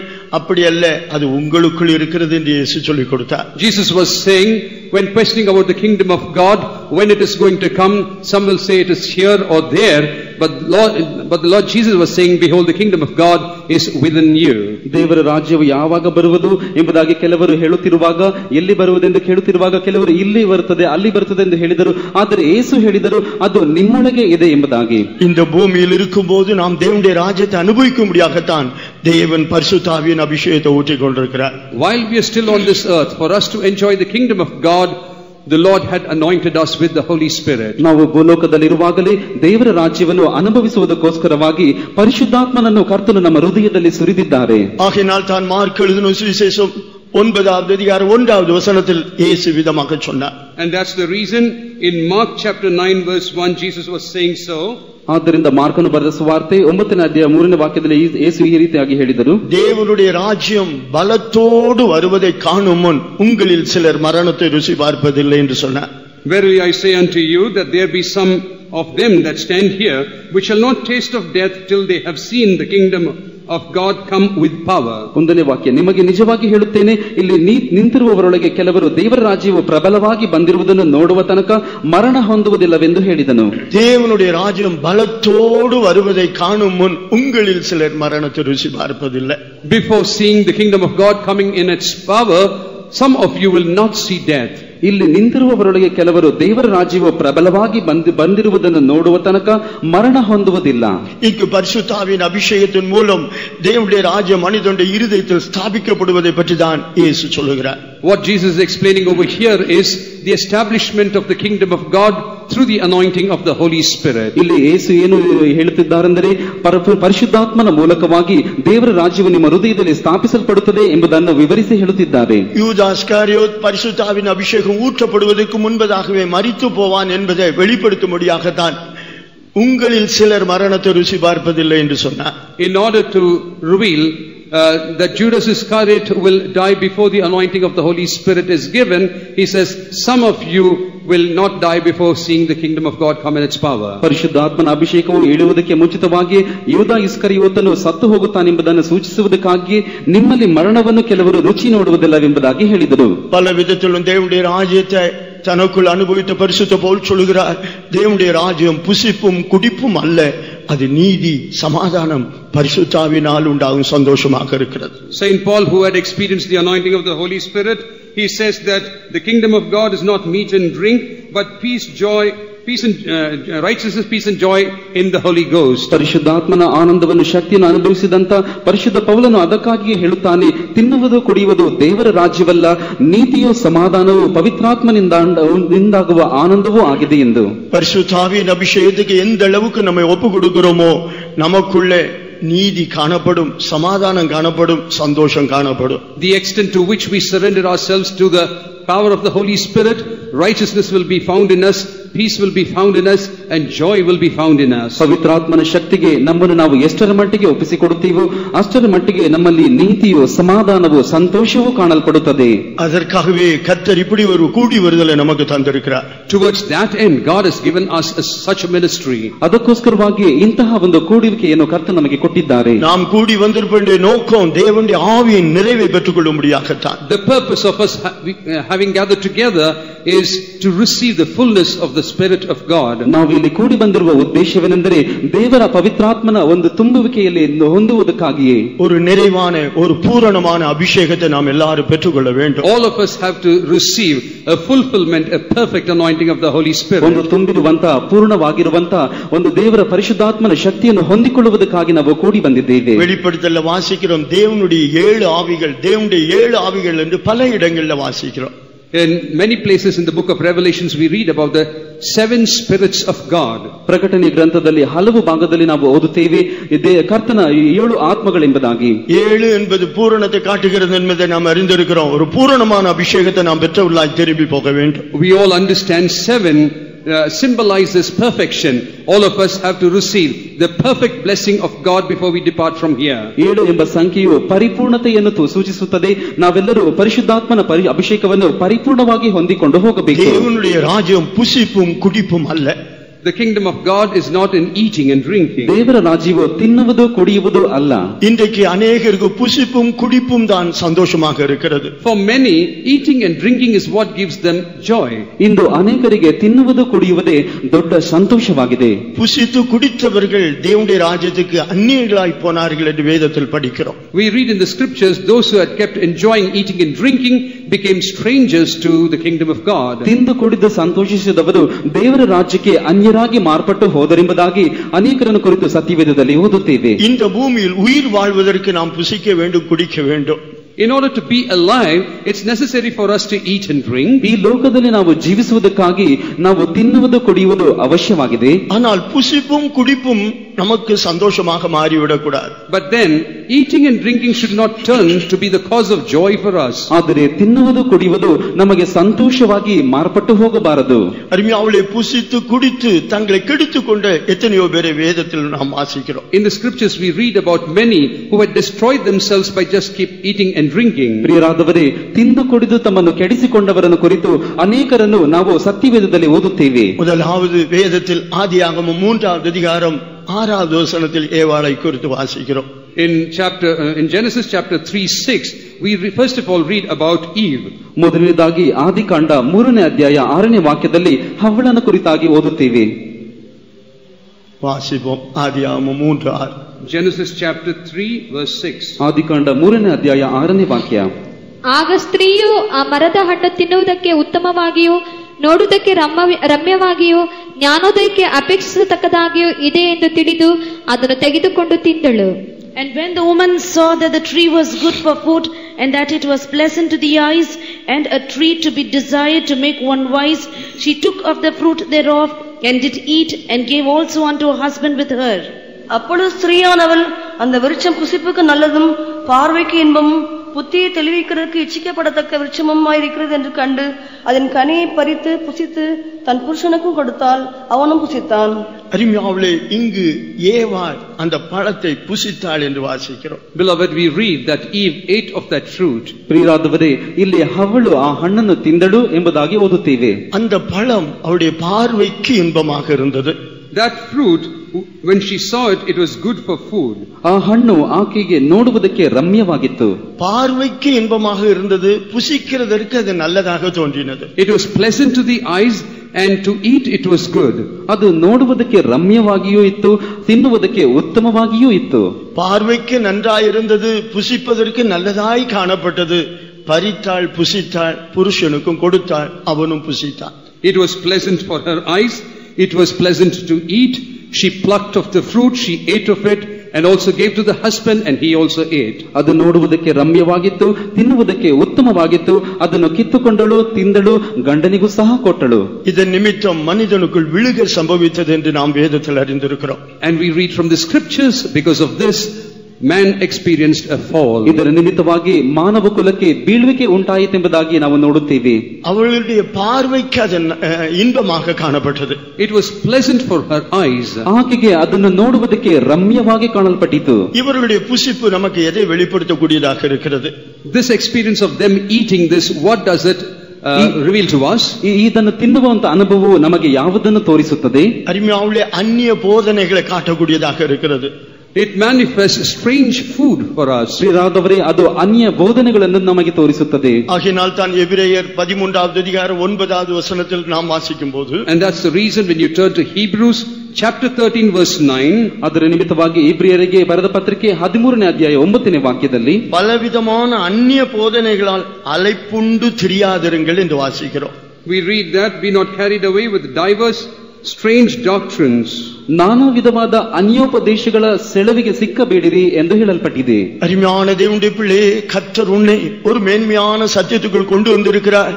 இந்த சத்தியத்தின் மேன்மையை உணர்ந்தவர்களாய் நாம் இந்த ஜீவியத்தை செய்ய வேண்டும். Beloved child of God, God has brought you towards a glorious teaching or doctrine, and we have to understand this teaching. ಪ್ರಿಯರಾದವರೇ, ಶ್ರೇಷ್ಠವಾದ ಸತ್ಯೋಪದೇಶಗಳಿಗೆ ಕರ್ತನು ನಿಮ್ಮನ್ನು ಕರೆದುಕೊಂಡು ಬಂದಿದ್ದಾರೆ. ಈ ಒಂದು ಬೋಧನೆಯ ಶ್ರೇಷ್ಠತೆಯನ್ನು ನಾವು ತಿಳಿದುಕೊಂಡು ಜೀವಿಸಬೇಕು. அருமையானவர்களே, எல்லா சத்தியங்களையும் எல்லா உபதேசங்களையும் கேட்கும் போது நாம் வஞ்சிக்கப்படக்கூடியவர்களாக இருப்போம். If we keep listening to all types of teaching and doctrines, there's a possibility that we will be deceived. ಪ್ರಿಯರಾದವರೇ, ನಾವು ನಾನಾ ವಿಧವಾದ ಉಪದೇಶಗಳನ್ನು ಕೇಳುವವರಾಗಿರುವುದಾದರೆ ನಾವು ವಂಚಿಸಲ್ಪಡಬೇಕಾದಂತಹ ಒಂದು ಸಂದರ್ಭಕ್ಕೆ ಒಳಗಾಗುತ್ತೇವೆ. சியோனில் இருந்து வருகிற போதனையை கர்த்தர் நமக்கு தந்திருக்கிறார். God has granted us the teaching that comes from Zion. ಚಿಯೋನಿನಿಂದ ಬರುವಂತಹ ಬೋಧನೆಯನ್ನು ಕರ್ತನು ನಮಗೆ ಕೊಟ್ಟಿದ್ದಾರೆ. சத்தியம் எது என்பதை தேவன் நமக்கு தெரியப்படுத்தி இருக்கிறார். The Lord has revealed to us what is truth. ಯಾವುದು ಸತ್ಯವೆಂಬುದಾಗಿ ದೇವರು ನಮಗೆ ಪ್ರಕಟಿಸಿಕೊಟ್ಟಿದ್ದಾರೆ. நம்முடைய ஜீவியமே கர்த்தருடைய போதனையில் தான் இருக்கக்கூடியதாக இருக்கிறது. Our entire life has to be directed by the teaching of God. ನಮ್ಮ ಇಡೀ ಜೀವನವೇ ಕರ್ತನ ಬೋಧನೆಯಿಂದ ನಡೆಸಲ್ಪಡಬೇಕಾದದ್ದಾಗಿದೆ. நம்மை வஞ்சிக்கும்படியா எத்தனையோ அந்நிய போதனைகள் வந்து கொண்டிருக்கிறது. In order to deceive us, there are many strange doctrines that are emerging. ನಮ್ಮನ್ನು ವಂಚಿಸುವುದಕ್ಕೋಸ್ಕರವಾಗಿ ಅನೇಕ ಅನ್ಯ ಉಪದೇಶಗಳು ಬರುತ್ತಾ ಇವೆ. பிசாசு தந்திரமாய் பலவிதத்திலும் தன்னுடைய உபதேசத்தை கொடுத்து கொண்டிருக்கிறார். The devil very deceptively is bringing his own teaching in various ways. ಸೈತಾನನು ತಂತ್ರೋಪಾಯವಾಗಿ ಆತನು ತನ್ನ ಉಪದೇಶವನ್ನು ಕೊಡುತ್ತಾ ಇದ್ದಾನೆ. 1 தீமோத்தேயு 4வது அதிகாரம் 1வது வசனத்தை படிக்கும்போது 1 Timothy 4:1 when you read 1 தீமோத்தேಯನಿಗೆ 4ನೇ ಅಧ್ಯಾಯ 1ನೇ ವಾಕ್ಯವನ್ನು ಓದುವಾಗ அங்கு சிலர் வஞ்சிக்கிற ஆவிகளுக்கு இடம் கொடுத்து பிசாசின் உபதேசத்துக்கு இடம் கொடுத்து விசுவாசத்தை விட்டு விலகி போனார்கள் என்று வாசிக்கிறோம். Here we read that some departed from faith, giving heed to seducing spirits and the doctrines of devils. ಮುಂದಿನ ದಿನಗಳಲ್ಲಿ ಕೆಲವರು ವಂಚಿಸುವ ಆತ್ಮಗಳ ನುಡಿಗಳಿಗೂ ದೆವ್ವಗಳ ಬೋಧನೆಗಳಿಗೂ ಲಕ್ಷ್ಯ ಕೊಟ್ಟು ಕ್ರಿಸ್ತ ನಂಬಿಕೆಯಿಂದ ಭ್ರಷ್ಟರಾಗುವರೆಂದು ಇಲ್ಲಿ ವಾಕ್ಯವು ಹೇಳಲ್ಪಟ್ಟಿದೆ. வஞ்சிக்கிற ஆவிகள் மனிதனை எப்படி வஞ்சிக்கிறான் என்று சொன்னால் பிசாசின் உபதேசங்களை கொடுத்து தான் வஞ்சிக்கக்கூடியவனாக இருக்கிறார். The seducing spirits, how does it seduce man? By giving the doctrines of the devils. ವಂಚಿಸುವ ಆತ್ಮಗಳು ಮನುಷ್ಯರನ್ನು ಹೇಗೆ ವಂಚಿಸುತ್ತದೆ ಎಂಬುದಾಗಿ ಹೇಳುವುದಾದರೆ ಸೈತಾನನ ಅನ್ಯೋಪದೇಶಗಳನ್ನು ಕೊಟ್ಟು ವಂಚಿಸುತ್ತವೆ. எனக்கு அதிகமாக புத்தகங்கள் படித்து பழக்கம் இல்லை. I do not have the experience of reading many books. ನನಗೆ ಅಧಿಕವಾಗಿ ಪುಸ್ತಕಗಳನ್ನು ಓದಿ ಅಭ್ಯಾಸವಿಲ್ಲ. அதற்காக புத்தகங்கள் படிக்கிறவர்களை நான் குற்றப்படுத்துகிறது இல்லை. I am not accusing people who read books. ಆದ್ದರಿಂದ ಪುಸ್ತಕಗಳನ್ನು ಓದುವವರನ್ನು ಕುರಿತು ನಾನು ತಪ್ಪು ಹೊರಿಸುತ್ತಿಲ್ಲ. ஒரு சகோதரன் எனக்கு இந்த புத்தகம் ரொம்ப நல்லா இருக்குன்னு சொல்லி வாங்கி கொடுத்தார். One brother bought me a book saying that it is very good. ಒಬ್ಬ ಸಹೋದರನು ಈ ಪುಸ್ತಕವು ತುಂಬಾ ಚೆನ್ನಾಗಿದೆ ಎಂಬುದಾಗಿ ಹೇಳಿ ಅದನ್ನು ಖರೀದಿಸಿಕೊಟ್ಟರು. அந்த புத்தகத்தின் தலைப்பு நாவு ஒரு உருவாக்கும் சக்தி. The title of that book was that the tongue has a creative power. ಆ ಒಂದು ಪುಸ್ತಕದ ಶಿರೋಲೇಖನವಾದದ್ದು ನಾಲಿಗೆಯು ಒಂದು ಸೃಷ್ಟಿಸುವ ಶಕ್ತಿ ಎಂಬುದಾಗಿ ಹೇಳಲ್ಪಟ್ಟಿತು. எனக்கு வாங்கி கொடுத்தவரும் ஒரு ஊழியக்காரர் தான். The one who purchased that and gave me is also a servant ನನಗೆ of ಅದನ್ನು God. ಖರೀದಿಸಿಕೊಟ್ಟವರು ಸಹ ಒಬ್ಬ ದೇವ ಸೇವಕರೇ. அவர் நல்லா படித்து பார்த்து நல்லது என்று எனக்கு கொடுத்தார். After he read it thoroughly, he found it good and he offered that to me. ಅವರು ಅದನ್ನು ಚೆನ್ನಾಗಿ ಓದಿ ಇದು ಒಳ್ಳೆಯ ಪುಸ್ತಕ ಎಂಬುದಾಗಿ ಪರಿಚಯಪಡಿಸಿ ನನಗೆ ಕೊಟ್ಟರು. அதை நானும் அவர் கொடுத்த போது வாங்கி படித்தேன். முதல் படித்துக்கொண்டே இருக்கும்போது எல்லாம் நல்லாகத்தான் தோன்றினது. As I kept reading from the beginning, it appeared to be very good at the start. ಅದನ್ನು ತೆಗೆದುಕೊಂಡು ನಾನು ಸಹ ಓದುತ್ತಾ ಇದ್ದೆನು. ಮೊದಲನೇದಾಗಿ ಓದುತ್ತಾ ಎಲ್ಲವೂ ಚೆನ್ನಾಗಿಯೇ ಇತ್ತು. ವಿಶ್ವಾಸ அறிக்கைகளை பற்றி தான் அதில் எழுதியிருந்தது. There were many confessions of faith in that. ನಂಬಿಕೆಯ ಅರಿಕೆಯನ್ನು ಕುರಿತಾಗಿ ಅಲ್ಲಿ ಹೇಳಲ್ಪಟ್ಟಿದ್ದವು. படித்து வர தான் பின்பு எப்படி வஞ்சிக்கிற ஆவி இந்த புத்தகத்தின் மூலம் தேவனுடைய பிள்ளைகளை எப்படி வஞ்சிக்கிறது என்பதை என்னால் விளங்கிக் கொள்ள முடிந்தது. After I came towards end is that time that I understood through such books how the seducing spirits can even seduce or deceive the children of God. ಅದನ್ನು ಓದುತ್ತಾ ಮುಂದುವರಿಸುತ್ತಾ ಬರುತ್ತಿರುವಾಗ ಹೇಗೆ ವಂಚಿಸುವ ಆತ್ಮಗಳು ಉಪದೇಶಗಳ ಮೂಲಕವಾಗಿ ಮನುಷ್ಯರನ್ನು ವಂಚಿಸುತ್ತವೆ ಎಂಬುದಾಗಿ ನಾನು ತಿಳಿದುಕೊಂಡೆನು. அதில் எழுதியிருந்தது வியாதி பிசாசினிடத்திலிருந்து வருகிறது. It was written in that sickness comes from devil. ಅದರಲ್ಲಿ ಬರೆದಿತ್ತು ರೋಗವು ಸೈತಾನನಿಂದ ಬರುವಂತದ್ದು. ಅದು ಉண்மைதான், மறுக்க முடியாது. It is true, you cannot deny that. ಅದನ್ನು ನೀವು ಅಲ್ಲಗಳೆಯಲು ಸಾಧ್ಯವಿಲ್ಲ ಎಂಬುದಾಗಿ ಗೊತ್ತು. ಇನ್ನು கீழே எழுதியிருந்த மருத்துவர்கள் இந்த வியாதிக்கு விரோதமாய் போராடுகிறார்கள் பிசாசின் வல்லமையிலிருந்து விடுதலையாக்க. ஆகையினால வியாதிக்கு மருத்துவரிடத்தில் போவது தவறல்ல என்று எழுதியிருந்தார். And next it was written that the doctors are fighting against this power of the evil which is sickness, and therefore it is not wrong to go to the doctors. ಈ ರೋಗದ ಶಕ್ತಿಗೆ ವಿರೋಧವಾಗಿ ವೈದ್ಯರು ಅದನ್ನು ವಾಸಿ ಮಾಡುವುದಕ್ಕಾಗಿ ಹೋರಾಡುತ್ತಿದ್ದಾರೆ. ಆದ್ದರಿಂದ ವೈದ್ಯರ ಬಳಿಗೆ ಹೋಗುವುದು ತಪ್ಪಲ್ಲ ಎಂಬುದಾಗಿ ಅದರಲ್ಲಿ ಬರೆಯಲ್ಪಟ್ಟಿತು. இந்த புத்தகத்தை வாங்கி கொடுத்த அந்த ஊழியர் இன்றைக்கு ஊழியத்தில் இல்லை. The brother who bought this book and gave me Today he is not in the ministry. ಆ ಪುಸ್ತಕವನ್ನು ಖರೀದಿಸಿಕೊಟ್ಟಂತ ಒಬ್ಬ ಸಹೋದರರು ಇಂದು ನಮ್ಮ ಸೇವೆಯಲ್ಲಿಲ್ಲ. வஞ்சிக்கிற ஆவிகள் பிசாசின் உபதேசத்தை எப்படி கொண்டு வருகிறது என்பதை நாம் விளங்கிக் கொள்ள வேண்டும். We need to understand how the seducing spirits bring in the doctrines of the devils. ವಂಚಿಸುವ ಆತ್ಮಗಳು ದೆವ್ವಗಳ ಬೋಧನೆಗಳನ್ನು ಹೇಗೆ ಒಳಗೆ ತರುತ್ತದೆ ಎಂಬುದಾಗಿ ನಾವು ಚೆನ್ನಾಗಿ ತಿಳಿದುಕೊಳ್ಳಲು ಸಾಧ್ಯ. எது தேவ சத்தம் எது பிசாசின் சத்தம் அதை தெளிவாய் விளங்கிக் கொள்ள வேண்டும். We need to clearly understand which is the voice of God and which is the voice of the devil. ಯಾವುದು ದೇವರ ಸ್ವರವು ಯಾವುದು ಸೈತಾನನ ಸ್ವರವು ಎಂಬುದಾಗಿ ನಾವು ಚೆನ್ನಾಗಿ ಗ್ರಹಿಸಿ ತಿಳಿದುಕೊಳ್ಳಬೇಕು. ஆதியாகமம் 12:1 ஆண்டவர் சொன்னார், தகப்பன் வீட்டை இனத்தை தேசத்தை விட்டு புறப்பட்டு நான் உனக்கு காண்பிக்கும் தேசத்துக்கு போ என்று சொன்னார்.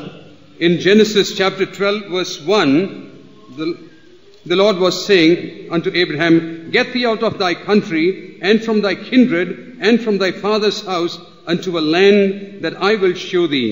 ಆದಿಕಾಂಡ 12ನೇ ಅಧ್ಯಾಯ 1ನೇ ವಾಕ್ಯದಲ್ಲಿ ಓದುವಾಗ ಅಬ್ರಹಾಮನಿಗೆ ದೇವರು ನೀನು ಸ್ವದೇಶವನ್ನು ಬಂಧು ಬಳಗವನ್ನು ತಂದೆಯ ಮನೆಯನ್ನು ಬಿಟ್ಟು ನಾನು ತೋರಿಸುವ ದೇಶಕ್ಕೆ ಹೊರಟು ಹೋಗು ಎಂದು ಹೇಳಿದರು. போகிற இடம் எதுன்னு தெரியாது, ஆனா போன்னு சொல்றார்.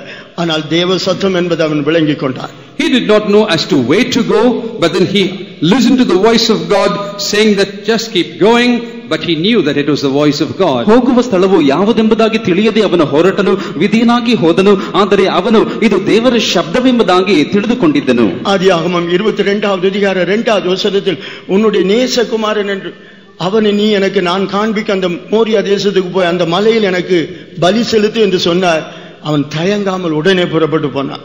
In Genesis chapter 22 verse 2, the Lord was telling him to take his only son Isaac and go and offer him as a sacrifice on Mount Moriah, and he understood that that was the voice of God and he obeyed. ಆದಿಕಾಂಡ 22ನೇ ಅಧ್ಯಾಯ 2ನೇ ವಾಕ್ಯದಲ್ಲಿ ನಿನಗೆ ಪ್ರಿಯನಾಗಿರುವ ಒಬ್ಬನೇ ಮಗನನ್ನು ತೆಗೆದುಕೊಂಡು ಮೋರಿಯಾ ದೇಶಕ್ಕೆ ಹೋಗಿ ಅಲ್ಲಿ ಅವನು ನನಗೆ ಸರ್ವಾಂಗ ಹೋಮವಾಗಿ ಸಮರ್ಪಿಸು ಎಂದು ಹೇಳಿದಾಗ ಇದು ದೇವರ ಶಬ್ದವೆಂಬುದಾಗಿ ಅವನು ತಿಳಿದುಕೊಂಡನು. பிசாசு உன் பார்வைக்கு இன்பமாய் காட்டுவான், உனக்கு அதை புசிப்புக்கு நல்லதாய் காட்டுவான். அவன் காட்டுகிறதன்படியே நீ ஆசைப்பட்டு புசித்தால் விழுகைதான் சம்பவிக்கும். The devil will show things that is pleasant to your eyes. He'll show that it is good for food. But if you do according to what he says, only fall will be resulting. ಸೈತಾನನು ನಿನಗೆ ಕಾರ್ಯಗಳನ್ನು ನೋಡುವುದಕ್ಕೆ ರಮ್ಯವಾಗಿಯೂ ತಿನ್ನುವುದಕ್ಕೆ ಉತ್ತಮವಾಗಿಯೂ ಇರುವಂತೆ ತೋರಿಸುತ್ತಾನೆ. ಆದರೆ ನೀನು ಅದಕ್ಕನುಸಾರವಾಗಿ ನಡೆದು ಹೋಗುವುದಾದರೆ ಕೊನೆಯದಾಗಿ ನೀನು ಬಿದ್ದು ಬೀಳಬೇಕಾಗುತ್ತದೆ. அடுத்து யாத்திராகமம் 32வது அதிகாரம் 6வது வசனத்தை வாசிக்கும் போது in Exodus 32:6 when you read, ನಂತರ ವಿಮೋಚನ ಕಾಂಡ 32:6ರಲ್ಲಿ ಓದುವಾಗ வாசி. மறுநாள் அவர்கள் அதிகாலையில் எழுந்து சர்வாங்க தகன பலிகளை இட்டு சமாதான பலிகளை செலுத்தினார்கள். பின்பு ஜனங்கள் புசிக்கவும் குடிக்கவும் உட்கார்ந்து விளையாட எழுந்தார்கள். ಆದುದರಿಂದ ಮರುದಿನದಲ್ಲಿ ಜನರು ಬೆಳಿಗ್ಗೆ ಎದ್ದು ಸರ್ವಾಂಗ ಹೋಮಗಳನ್ನು ಸಮಾಧಾನ ಯಜ್ಞಗಳನ್ನು ಸಮರ್ಪಿಸಿದರು. ಜನರು ಉಣ್ಣುವುದಕ್ಕೂ ಕುಡಿಯುವುದಕ್ಕೂ ಕೂತುಕೊಂಡರು, ಆಮೇಲೆ ಎದ್ದು ಕುಣಿದಾಡಿದರು. And they rose up early on the morrow and offered burnt offerings and brought peace offerings, and the people sat down to eat and to drink and rose up to play. அருமையாவுலே இங்கு இஸ்ரவேல் ஜனங்கள் புசித்து குடித்து பின்பு உட்கார்ந்து விளையாட தொடங்கினார்கள் என்று வாசிக்கிறோம். We read here early in the morning, the children of Israel rose up and they started eating and drinking and rose up to play. ಪ್ರಿಯರಾದವರೇ, ಇಲ್ಲಿ ಇಸ್ರಾಯೇಲ್ ಜನರು ಉಣ್ಣುವುದಕ್ಕೂ ಕುಡಿಯುವುದಕ್ಕೂ ಕೂತುಕೊಂಡರು, ಆಮೇಲೆ ಎದ್ದು ಕುಣಿದಾಡಿದರು ಎಂಬುದಾಗಿ ಓದುತ್ತೇವೆ. ಅರುಮ್ಯಾವ್ಲೆ ನಮಕ್ಕೊಂದು ದರ್ಶನ ಉಂಟು. Beloved, we have a vision. ಪ್ರಿಯರಾದವರೇ, ನಮಗೊಂದು ದರ್ಶನವಿದೆ. அந்த தரிசனத்தை நாம் இழந்தால் புசிக்கவும் குடிக்கவும் விளையாடவும் தான் தொடங்குவோம். If we lose that vision, we will start to eat and drink and to play. ಆ ದರ್ಶನವನ್ನು ನಾವು ಕಳೆದುಕೊಳ್ಳುವುದಾದರೆ ನಾವು ಸಹ ಉಣ್ಣುವುದಕ್ಕೂ ಕುಡಿಯುವುದಕ್ಕೂ ಕುಣಿದಾಡುವುದಕ್ಕೂ ಪ್ರಾರಂಭಿಸುತ್ತೇವೆ. புசிக்கவும் குடிக்கவும் விளையாடவும் கர்த்தர் நம்மை தெரிந்து கொள்ளவில்லை. The Lord has not chosen us in order to eat and drink and to play. ತಿನ್ನುವುದಕ್ಕೂ ಕುಡಿಯುವುದಕ್ಕೂ ಕುಣಿದಾಡುವುದಕ್ಕೂ ದೇವರು ನಮ್ಮನ್ನು ಆರಿಸಿಕೊಳ್ಳಲಿಲ್ಲ. அருமையாவுலே, விளையாட்டு என்று சொல்லுகிறது சீனாய் மலை அடிவாரத்தில் தான் தொடங்கினது. Beloved, the act of play started in the foothills of Mount Zion. ಪ್ರಿಯರಾದವರೇ, Sinai. ಕುಣಿದಾಡುವುದು ಎಂಬುದು ಪ್ರಾರಂಭವಾದದ್ದು ಸೀನಾಯಿ ಬೆಟ್ಟದ ಬುಡದಲ್ಲಿ ಮಾತ್ರವೇ ಇದು ಪ್ರಾರಂಭವಾಯಿತು. இன்றைக்கு இந்த உலகமே விளையாட்டு உலகமாய் மாறிவிட்டது. The whole world has turned out to be a world of play. ಇಂದು ಇಡೀ ಲೋಕವೇ ಕುಣಿದಾಡುವ ಒಂದು ಲೋಕವಾಗಿ ಮಾರ್ಪಟ್ಟಿದೆ. படிக்காவிட்டாலும் நல்ல விளையாடக்கூடியவனாக இருந்தால் நல்ல வேலை வாய்ப்பு கிடைக்கும். Even if you are uneducated, if you know how to play a good game, there are opportunities in employment for you. ಸರಿಯಾಗಿ ವಿದ್ಯಾಭ್ಯಾಸ ಮಾಡದೇ ಇದ್ದರೂ ಸಹ ಅವನು ಚೆನ್ನಾಗಿ ಸ್ಪರ್ಧೆಗಳಲ್ಲಿ ಭಾಗವಹಿಸಿ ಉತ್ತಮನಾಗಿರುವುದಾದರೆ ಅವನಿಗೆ ಕೆಲಸಗಳು ಸಿಗುವಂತ ಸೌಲಭ್ಯಗಳಿವೆ. நல்ல படித்து மார்க் வாங்கினவனாக இல்லாமல் இருந்தாலும் மேல் படிப்புக்கு போவதற்கு இவன் நல்ல விளையாடக்கூடியவனாக இருந்தால் ஸ்போர்ட்ஸ் கோட்டாவில் அவனுக்கு இடம் கிடைக்கும். Though you may not have good marks for admission into higher education, if you are one which plays good at sports, you get admission through the sports quota. ಅವನಿಗೆ ಚೆನ್ನಾಗಿ ವಿದ್ಯಾಭ್ಯಾಸ ಮಾಡಿ ಅವನ ಅಂಕಗಳನ್ನು ಗಳಿಸದೇ ಇರುವುದಾದರೂ ಅವನು ಒಳ್ಳೆ ಆಟಗಾರನಾಗಿರುವುದಾದರೆ ಕ್ರೀಡೆಗಳ ಒಂದು ಸ್ಪರ್ಧೆಯ ಇರುವಂತಹ ಒಂದು ಭಾಗದಲ್ಲಿ ಅವನಿಗೆ ಒಂದು ಉತ್ತಮ ಸ್ಥಾನದ ಕೆಲಸವೂ ಸಿಗುತ್ತದೆ. இன்றைக்கு உலகமே விளையாட்டு உலகமாய் மாறிக்கொண்டிருக்கிறது. The world is changing into a world of games. ಇಂದು ಇಡೀ ಲೋಕವು ಕ್ರೀಡಾಂಗಣವಾಗಿ ಒಂದು ಮಾರ್ಪಡುತ್ತಾ ಇದೆ. தேவனுடைய பிள்ளைகளுக்கும் விளையாட்டுக்கும் சம்பந்தமே கிடையாது. There is no relationship between games and the children of God. ದೇವ ಜನರಿಗೂ ಈ ಸ್ಪರ್ಧೆ ಕ್ರೀಡೆಗಳಿಗೂ ಯಾವ ಸಂಬಂಧ ಸಂಪರ್ಕವೂ ಇಲ್ಲ. தேவ ஜனங்களுக்கு பிரமாணத்தை பெற்றுக்கொள்ளும்படியாக தேவனிடத்தில் மலையின் மேல் ஏறி போயிருக்கிறான் மோசே. Moses had gone up the mountain in order to receive the law from God for the people of God. ದೇವರಿಂದ ದಶಾಜ್ಞೆಗಳನ್ನು ನಿಯಮಗಳನ್ನು ಹೊಂದಿಕೊಳ್ಳುವುದಕ್ಕಾಗಿ ಮೋಶೆ ಸೀನಾಯಿ ಬೆಟ್ಟವನ್ನು ಹತ್ತಿ ಹೋಗಿದ್ದನು. ஆனால் இப்பொழுதோ மலை அடிவாரத்தில் தேவனுடைய பிள்ளைகள் புசித்து குடித்து விளையாடிக் கொண்டிருக்கிறார்கள். But now at the foothills of the mountain, the children of God have eaten and drunk and have risen up to play. ಆದರೆ ಸೀನಾಯಿ ಬೆಟ್ಟದ ಬುಡದಲ್ಲಿ ಆದರೂ ದೇವಜನರು ಈಗ ತಿನ್ನುವುದಕ್ಕೂ ಕುಡಿಯುವುದಕ್ಕೂ ನಂತರ ಕುಣಿದಾಡುವುದಕ್ಕೂ ಎದ್ದರು. புசிப்பும் குடிப்பும் தேவனுடைய பிள்ளைகளுக்கு தேவனோடு உள்ள உறவை துண்டிக்கக்கூடியதாக இருக்கும். The experience of eating and drinking can sever the relationship of the children of God from God. ತಿನ್ನುವುದು ಕುಡಿಯುವುದು ದೇವಜನರಿಗೆ ದೇವರೊಂದಿಗೆ ಇರುವಂತ ಸಂಪರ್ಕವನ್ನು ಅದು ಕತ್ತರಿಸುವಂತದ್ದಾಗಿದೆ. இதுவரையில் இஸ்ரவேல் ஜனங்கள் எகிப்தில் இருக்கும் போதும் கர்த்தர் என் ஜனங்கள் என்று தான் சொல்லிக் கொண்டிருந்தார். Till then, while they were still at Egypt, the Lord was claiming the Israelites were to be His children. ಅಲ್ಲಿಯವರೆಗೂ ಅಂದರೆ ಇಸ್ರಾಯೇಲರು ಐಗುಪ್ತದಲ್ಲಿ ಇರುವವರೆಗೂ ದೇವರು ಅವರು ನನ್ನ ಜನರು ಎಂಬುದಾಗಿ ಹೇಳುತ್ತಾ ಇದ್ದರು. யாத்திராகமம் 7வது அதிகாரம் 4வது வசனத்தை படிக்கும்போது, when you turn to Exodus chapter 7 verse 4, ವಿಮೋಚನ ಕಾಂಡ 7ನೇ ಅಧ್ಯಾಯ 4ನೇ ವಾಕ್ಯದಲ್ಲಿ ಓದುವಾಗ, என் சேனைகளும் என் ஜனங்களுமாகிய இஸ்ரவேல் புத்திரர் என்று கர்த்தர் சொன்னார். He was saying, as my people and my armies, the children of Israel. ನನ್ನ ಇಸ್ರಾಯೇಲ್ ಜನರು ನನ್ನ ಸೈನ್ಯದವರು ಇಸ್ರಾಯೇಲರು ಎಂಬುದಾಗಿ ಕರ್ತನು ಹೇಳಿದರು. என் சேனைகளும் என் ஜனங்களுமாகிய இஸ்ரவேல் புத்திரர். He said, mine armies and my people, the children of Israel. ನನ್ನ ಜನರಾಗಿರುವ ಇಸ್ರಾಯೇಲರ ಸೈನ್ಯವೆಲ್ಲ ಎಂಬುದಾಗಿ ಹೇಳಿದರು. எகிப்தின் அடிமைத்தனத்துக்குள் காணப்பட்டு முறையிட்டுக் கொண்டிருக்கும் போது ஆண்டவர் சொல்லுகிறார், இவர்கள் என் சேனை என் ஜனம் என்று சொல்லுகிறார். While they were still under the bondage of the Egyptians and crying out to God, the Lord was claiming that they are my army and my people. ಐಗುಪ್ತ ದೇಶದಲ್ಲಿ ಸಿಕ್ಕಿಬಿದ್ದು ದಾಸತ್ವಕ್ಕೆ ಒಳಪಟ್ಟು ಕಷ್ಟಪಡುತ್ತಿದ್ದಂತ ಇಸ್ರಾಯೇಲ್ ಜನರನ್ನು ಕರ್ತನು ನೋಡಿ, ಇವರು ನನ್ನ ಜನರಾಗಿರುವ ಇಸ್ರಾಯೇಲರು ಸೈನಿಕರು ಎಂಬುದಾಗಿ ಹೇಳುತ್ತಾರೆ. பஸ்கா ஆட்டுக்குட்டி அடித்தது நிமித்தம் எகிப்திலிருந்து விடுதலையாக்கப்பட்டு கானானை நோக்கி பயணம் செய்து கொண்டிருக்கும் போது, but after the Passover the lamb had been slain and they have been redeemed from Egypt and they were marching towards Canaan, ಪಸ್ಕದ ಕುರಿಯು ಕೊಯ್ಯಲ್ಪಟ್ಟು ಐಗುಪ್ತ ದೇಶದಿಂದ ಬಿಡುಗಡೆ ಮಾಡಲ್ಪಟ್ಟು ಕಾನಾನ್ ದೇಶವನ್ನು ನೋಡಿಕೊಂಡು ಎದುರು ನೋಡುತ್ತಾ ಅವರು ಮುಂದೆ ಪ್ರಯಾಣಿಸುತ್ತಿರುವಾಗ, இப்பொழுது அவர்கள் புசித்து குடித்து விளையாட தொடங்கின போது கர்த்தர் என்ன சொல்லுகிறார்? Now after they have ate and drunk and started playing, what does the Lord say now? ಈಗ ಅವರು ತಿಂದು ಕುಡಿದು ಎದ್ದು ಕುಣಿದಾಡುವುದಕ್ಕೆ ಎದ್ದಾಗ ಕರ್ತನು ಅವರನ್ನು ನೋಡಿ ಏನು ಹೇಳುತ್ತಾರೆ? யாத்திராகமம் 32வது அதிகாரம் 7வது வசனத்தை படிக்கும் போது, நீ நடத்தி கொண்டு வந்த உன் ஜனங்கள் என்று ஆண்டவர் மோசேயை பார்த்து சொல்லுகிறார். The Lord says towards Moses in Exodus chapter 32 verse 7 that get thee down for thy people which you brought out of the land of Egypt. ವಿಮೋಚನ ಕಾಂಡ 32ನೇ ಅಧ್ಯಾಯ 7ನೇ ವಾಕ್ಯದಲ್ಲಿ ಕರ್ತನು ಮೋಶೆಗೆ ಹೇಳುತ್ತಾರೆ, ಐಗುಪ್ತ ದೇಶದಿಂದ ನೀನು ಕರೆದುಕೊಂಡು ಬಂದ ನಿನ್ನ ಜನರು ಕೆಟ್ಟು ಹೋದರು ಎಂಬುದಾಗಿ. அருமையானவர்களே, இதுவரையில் என் ஜனங்கள் என்று சொன்ன ஆண்டவர் மோசேயை பார்த்து சொல்லுகிறார், நீ நடத்தி கொண்டு வந்த உன் ஜனங்கள் என்று சொல்லுகிறார். The Lord till now was claiming that they were His people, but now the Lord says to Moses, your people which you brought out of the land of Egypt. ಪ್ರಿಯರಾದವರೇ, ಅಲ್ಲಿಯವರೆಗೂ ಇವರು ನನ್ನ ಜನರು ಎಂಬುದಾಗಿ ಹೇಳುತ್ತಿದ್ದಂತ ದೇವರು ಆ ಸಮಯದಲ್ಲಿ ಮೋಶೆಗೆ ಕರ್ತನು ಹೇಳಿದರು, ನೀನು ಐಗುಪ್ತದಿಂದ ಕರೆದುಕೊಂಡು ಬಂದ ನಿನ್ನ ಜನರು ಎಂಬುದಾಗಿ. அருமையானவர்களே, தேவனுக்கு அவர்களுக்கும் இருந்த உறவு இப்பொழுது துண்டிக்கப்பட்டு விட்டது. The relationship that they had with God has now been severed. ಪ್ರಿಯರಾದವರೇ, ದೇವರೊಂದಿಗೆ ಅವರಿಗೆ ಇದ್ದಂತ ಒಂದು ಸಂಪರ್ಕವು ಈಗ ಕತ್ತರಿಸಲ್ಪಟ್ಟಿದೆ. அருமையானவர்களே, புசிப்பும் குடிப்பும் தேவனோடு உள்ள உறவை துண்டிக்கக்கூடியதாக இருக்கிறது. Beloved, eating and drinking has the chance of cutting away your relationship from God. ಪ್ರಿಯರಾದವರೇ, ತಿನ್ನುವುದು ಕುಡಿಯುವುದು ನಿಮಗೆ ದೇವರೊಂದಿಗೆ ಇರುವಂತಹ ಸಂಬಂಧವನ್ನು ಅದು ಕತ್ತರಿಸುವಂತದ್ದಾಗಿದೆ. அதிலும் புசித்து குடித்து விளையாடினார்கள். இந்த விளையாட்டு தேவனோடு உள்ள உறவை துண்டிக்கக்கூடியதாக இருந்தது. They ate and drank and they started to play. Such playing and games can cut your relationship from God. ಅವರು ತಿಂದರು, ಕುಡಿದರು, ಆಮೇಲೆ ಎದ್ದು ಕುಣಿದಾಡಿದರು. ಈ ರೀತಿ ಕುಣಿದಾಡುವುದು ದೇವರೊಂದಿಗೆ ಅವರಿಗೆ ಇದ್ದಂತ ಸಂಪರ್ಕವನ್ನೇ ಅದು ಕತ್ತರಿಸುವಂತದ್ದಾಗಿದೆ. ஒருவர் வந்து ஒரு பிள்ளையை பற்றி கம்ப்ளைண்ட் பண்ணுகிறார். One person came and complained about his child. ಒಬ್ಬ ವ್ಯಕ್ತಿ ಬಂದು ತನ್ನ ಮಗುವನ್ನು ಕುರಿತು ಅವರು ಕಂಪ್ಲೇಂಟ್ ಮಾಡುವುದಕ್ಕಾಗಿ ಬಂದರು. எப்பொழுதும் வாட்ஸ்அப் ஆன்லயே இருக்குதுன்னு சொல்லி கம்ப்ளைண்ட் பண்றார். He said that always இரவெல்லாம் whole night this boy is on WhatsApp.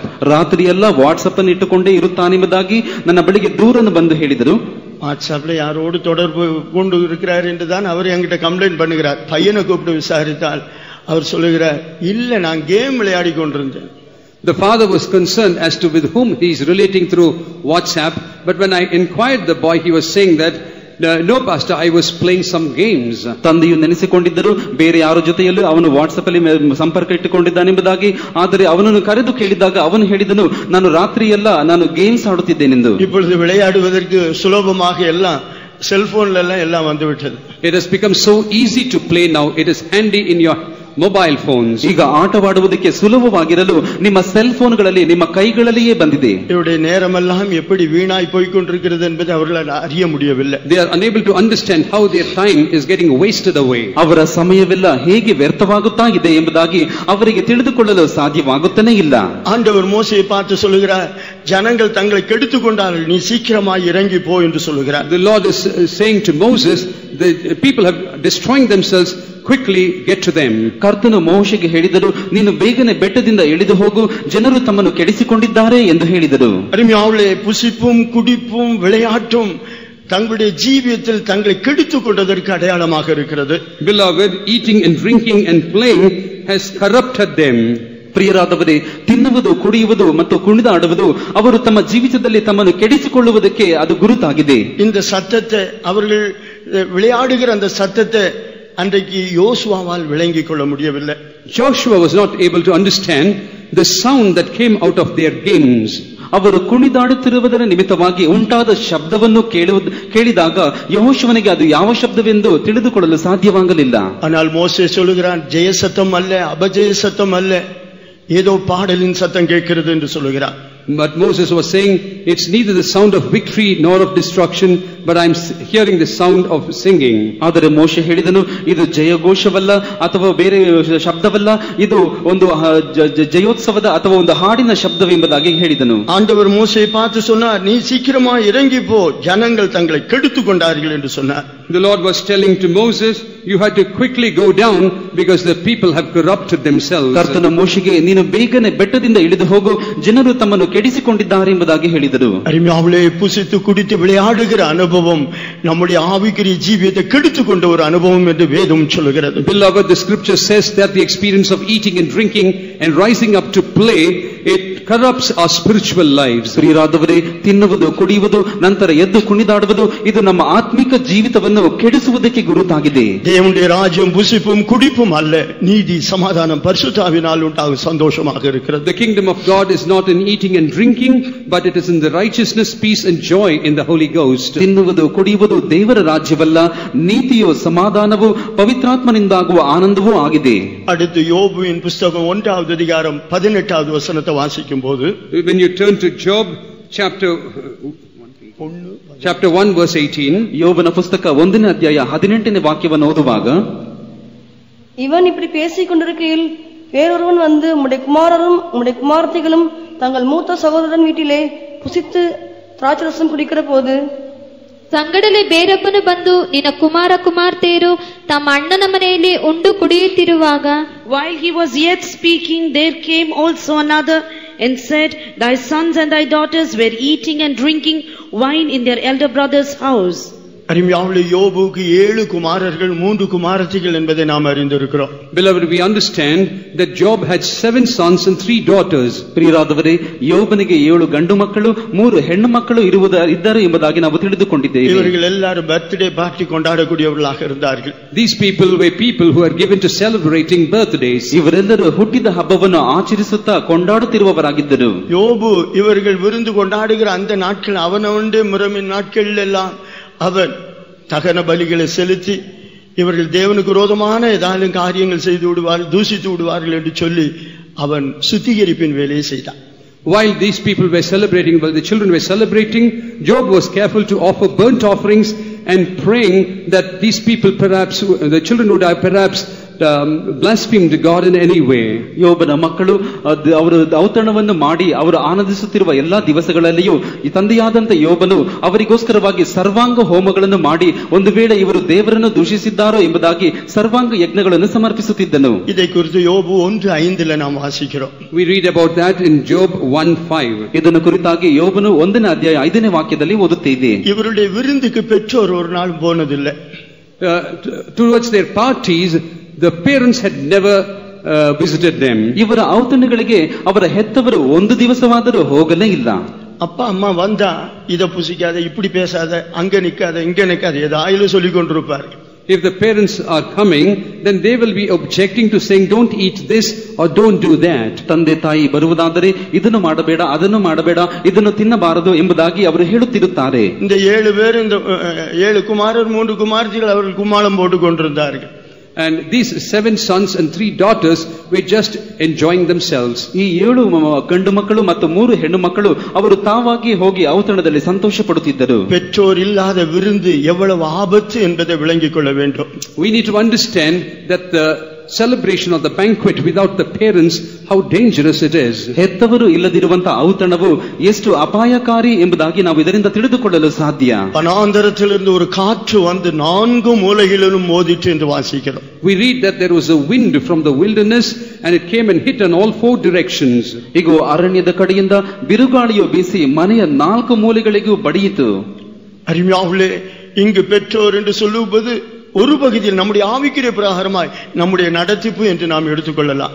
In one way we can understand when you say parents that it is the guidance or the leaders in the spiritual leaders. ಪ್ರಿಯರಾದವರೇ, ಇಲ್ಲಿ ತಂದೆ ತಾಯಿಗಳು ಎಂದು ಹೇಳುವುದಾದರೆ ಒಂದು ಅರ್ಥದಲ್ಲಿ ನಮ್ಮನ್ನು ನಡೆಸುವಂತ ಪರಿಶುದ್ಧರನ್ನು ನಾವು ತೆಗೆದುಕೊಳ್ಳಬಹುದು. அருமையாவுள்ளே, அந்த வீட்டின் மேல் மோதினது பிள்ளைகள் எல்லாரும் செத்து போனார்கள். அதில் யோபும் யோபின் மனைவியும் அங்கு இல்லை. And when the wind hit the house, all of them died inside the house, but Job and his wife were not there. ಬಿರುಗಾಳಿಯು ಬೀಸಿ ಮನೆಯ 4 ಮೂಲೆಗಳಿಗೂ ಬಡಿದಾಗ ಅಲ್ಲಿದ್ದಂತ ಎಲ್ಲ ಯವನಸ್ಥರ ಮೇಲೆ ಅದು ಬಿದ್ದಿತು. ಅಂದರೆ ಅಲ್ಲಿ ಯೋಬನು ಅವನ ಹೆಂಡತಿ ಇರಲಿಲ್ಲ, ಬೇರೆ ಉಳಿದ ಮಕ್ಕಳೆಲ್ಲರೂ ಸತ್ತು ಹೋದರು. பெற்றோர் இல்லாத கூடி வருதல் நமக்கு ஒரு ஆசீர்வாதமாக இருக்காது. Coming together without parents cannot be a blessing for us. ಹೆತ್ತವರು ಇಲ್ಲದಿರುವಂತ ಒಂದು ಕೂಡಿ ಬರುವಿಕೆಯು ನಮಗೆ ಆಶೀರ್ವಾದಕರವಾಗಿ ಇರುವುದಿಲ್ಲ. இன்றைக்கு படிப்பிலும் கூட பெற்றோர் இல்லாத எத்தனையோ கூடி வருதலே இவர்களை அமைத்துக் கொள்கிறார்கள். And even in studying also, there are diverse occasions when they come together in the absence of parents. ಇಂದು ವಿದ್ಯಾಭ್ಯಾಸದಲ್ಲಿಯೂ ಸಹ ಎಷ್ಟೋ ಸಮಯದಲ್ಲಿ ಎಷ್ಟೋ ಸನ್ನಿವೇಶಗಳಲ್ಲಿ ಹೆತ್ತವರು ಬರದಿರುವಂತಹ ಕಾರ್ಯಕ್ರಮಗಳನ್ನು ನಡೆಸುವವರಾಗಿದ್ದಾರೆ. ಗ್ರೂಪ್ ಸ್ಟಡಿன்னு சொல்லி ஒவ்வொரு வீட்டுக்கா போகிறாங்க எல்லா பிள்ளைங்களும். Claiming that they are studying in groups, house after house the children keep going. ಅವರು ಗ್ರೂಪ್ ಸ್ಟಡಿ ಎಂಬುದಾಗಿ ಹೇಳಿ ಒಂದು ಮನೆಯಿಂದ ಇನ್ನೊಂದು ಮಕ್ಕಳಿಗೆ ಅವರು ಸೇರಿ ಹೋಗುತ್ತಾರೆ. அங்கு ஒரு கண்கள் இவர்களையே நோக்கி கொண்டிருக்கிறது. ஒரு கண் இவங்களையே நோக்கி கொண்டிருக்கிறது. There is an eye that continuously keeps a watch over them. ಅಲ್ಲಿ ಒಂದು ಕಣ್ಣು ಇವರನ್ನು ನೋಡುತ್ತಲೇ ಇದೆ. அந்த கண் இவர்களை எப்படி ஆகிலும் வசீகரிக்கிறது. And that eye somehow seduces them away. ಆ ಕಣ್ಣು ಇವರನ್ನು ಹೇಗಾದರೂ ವಶಪಡಿಸಿಕೊಳ್ಳುತ್ತದೆ. இப்படி குரூப் ஸ்டடீஸில் வஞ்சிக்கப்பட்ட எத்தனையோ பிள்ளைகள் இன்றைக்கு ஆவிக்குரிய ஜீவியத்தில் இல்லை. மேன்மையான குடும்பத்தில் உள்ள பிள்ளைகளும் இன்றைக்கு இல்லை. Many children who had got involved in such group studies, spiritual children belonging to good families, today they are not in their spiritual state. ಇಂತಹ ಗ್ರೂಪ್ ಸ್ಟಡಿಯಲ್ಲಿ ಭಾಗವಹಿಸುತ್ತಿದ್ದಂತ ಎಷ್ಟೋ ಒಂದು ಒಳ್ಳೆಯ ಕುಟುಂಬದವರು, ಆತ್ಮಿಕವಾದ ಕುಟುಂಬದವರು ಸಹ ಇಂದಿಗೂ ಕಾಣಲ್ಪಡುವುದಿಲ್ಲ. யோபு நீதிமான், கர்த்தருக்கு பயப்படக்கூடியவர். Job was a righteous person and he was one who feared God. ಯೋಬನು ನೀತಿವಂತನಾಗಿದ್ದನು, ಕರ್ತನಿಗೆ ಭಯಪಡುವವನಾಗಿದ್ದನು. ஆனால் அவனுடைய பிள்ளைகள் பெற்றோர் இல்லாத ஒரு கூடி வருதல் வைத்து சந்தோஷப்பட்டபடினால் அவர்களுக்கு அது அழிவாக மாறிவிட்டது.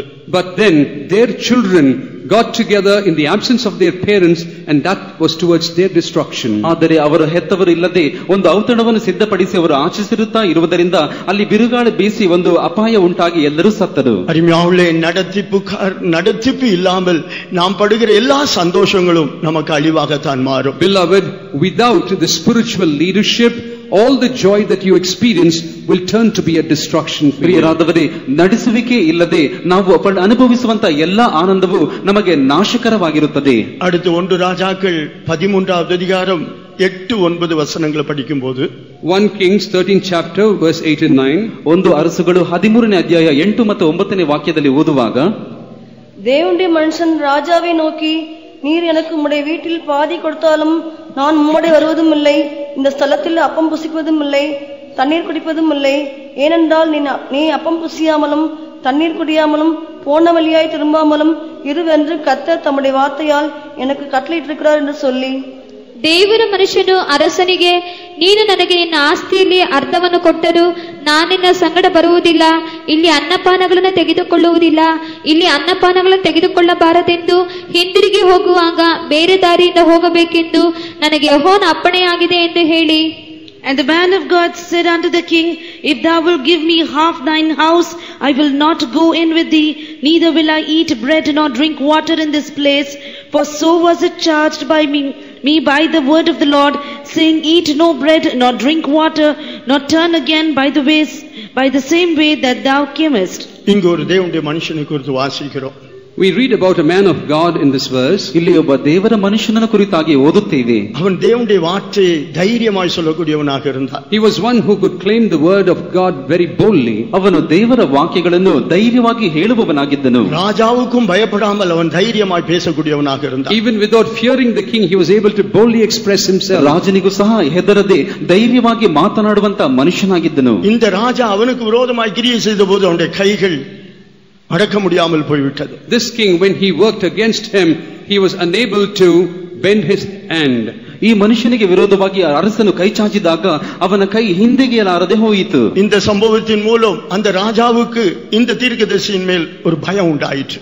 Through this event, the king had a fear over this prophet.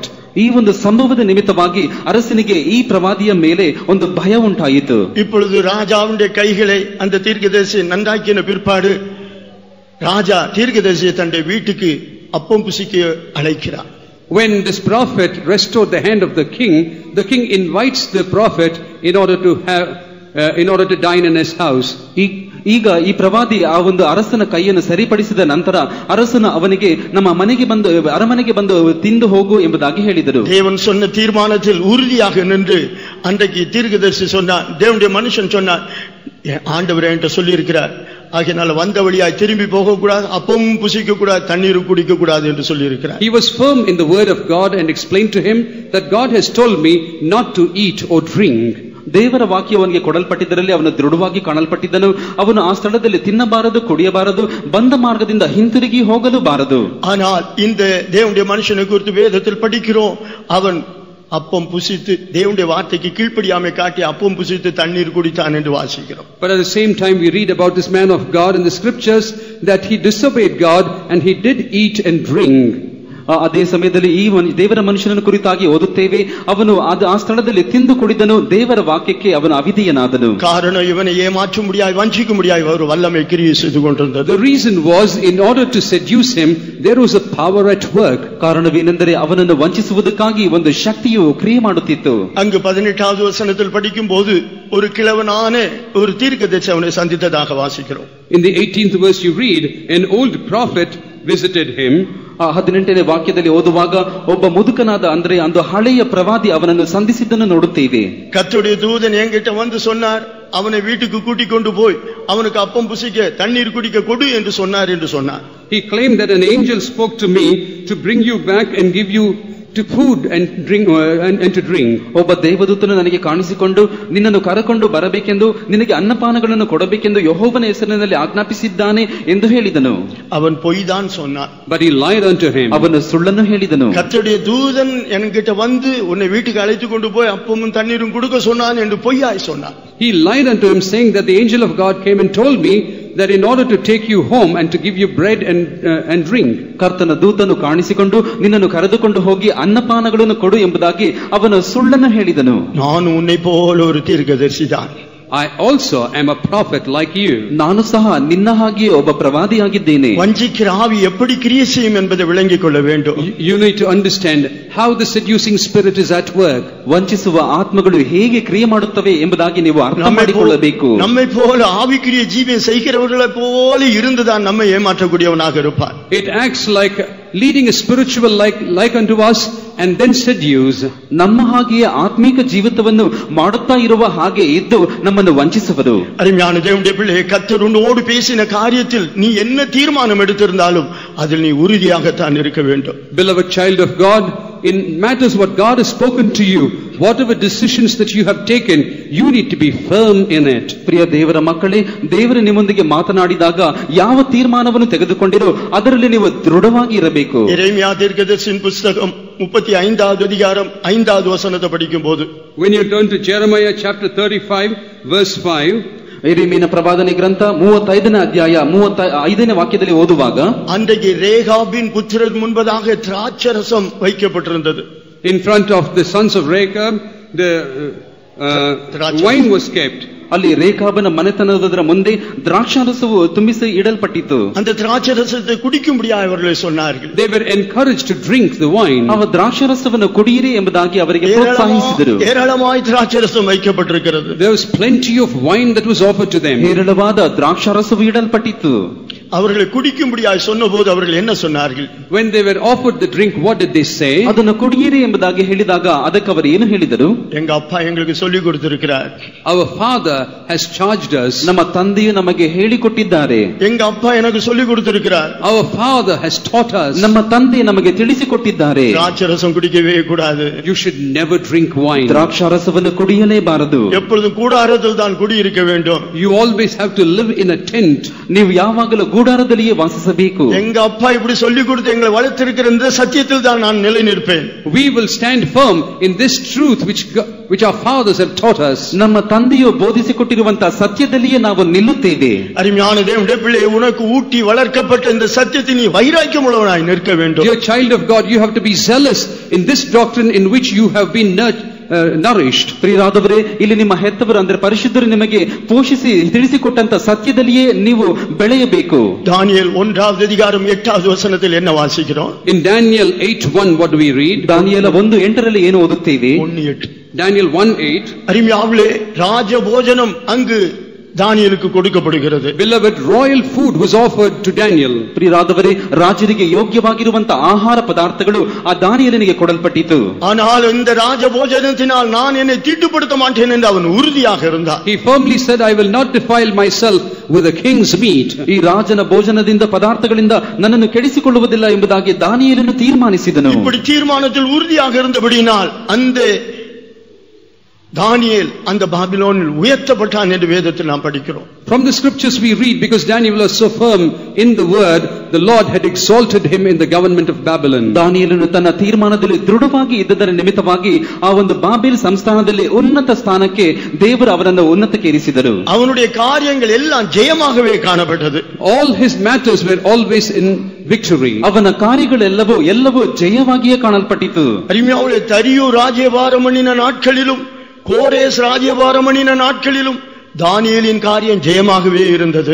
Even during the days of Darius and Cyrus, the rule of Daniel was always successful. ಪ್ರಿಯರಾದವರೇ, ಅರಸನಾದ ದಾರ್ಯವೇಶನು ಆಳ್ವಿಕೆ ಮಾಡಿದಾಗಲೂ ಅರಸನಾದ ಕೋರೇಶನು ಆಳ್ವಿಕೆ ಮಾಡಿದಾಗಲೂ ದಾನಿಯೇಲನ ಒಂದು ಕಾರ್ಯಗಳು ಸಫಲವಾಗಿಯೇ ಜಯವಾಗಿಯೇ ಕಾಣಲ್ಪಟ್ಟಿದ್ದವು. தானியேல் 6வது அதிகாரம் 28வது வசனத்தில் இப்படி வாசிக்கிறோம். In Daniel 6:28 we read, ದಾನಿಯೇಲನ ಗ್ರಂಥ 6ನೇ ಅಧ್ಯಾಯ 28ನೇ ವಾಕ್ಯದಲ್ಲಿ ಹೀಗೆ ಓದುತ್ತೇವೆ, யார் ராஜ்யபாரம் பண்ணினாலும் கவலை இல்லை, தானியேலின் காரியம் ஜெயமாகத்தான் இருந்தது. Whoever ruled, that was not a matter.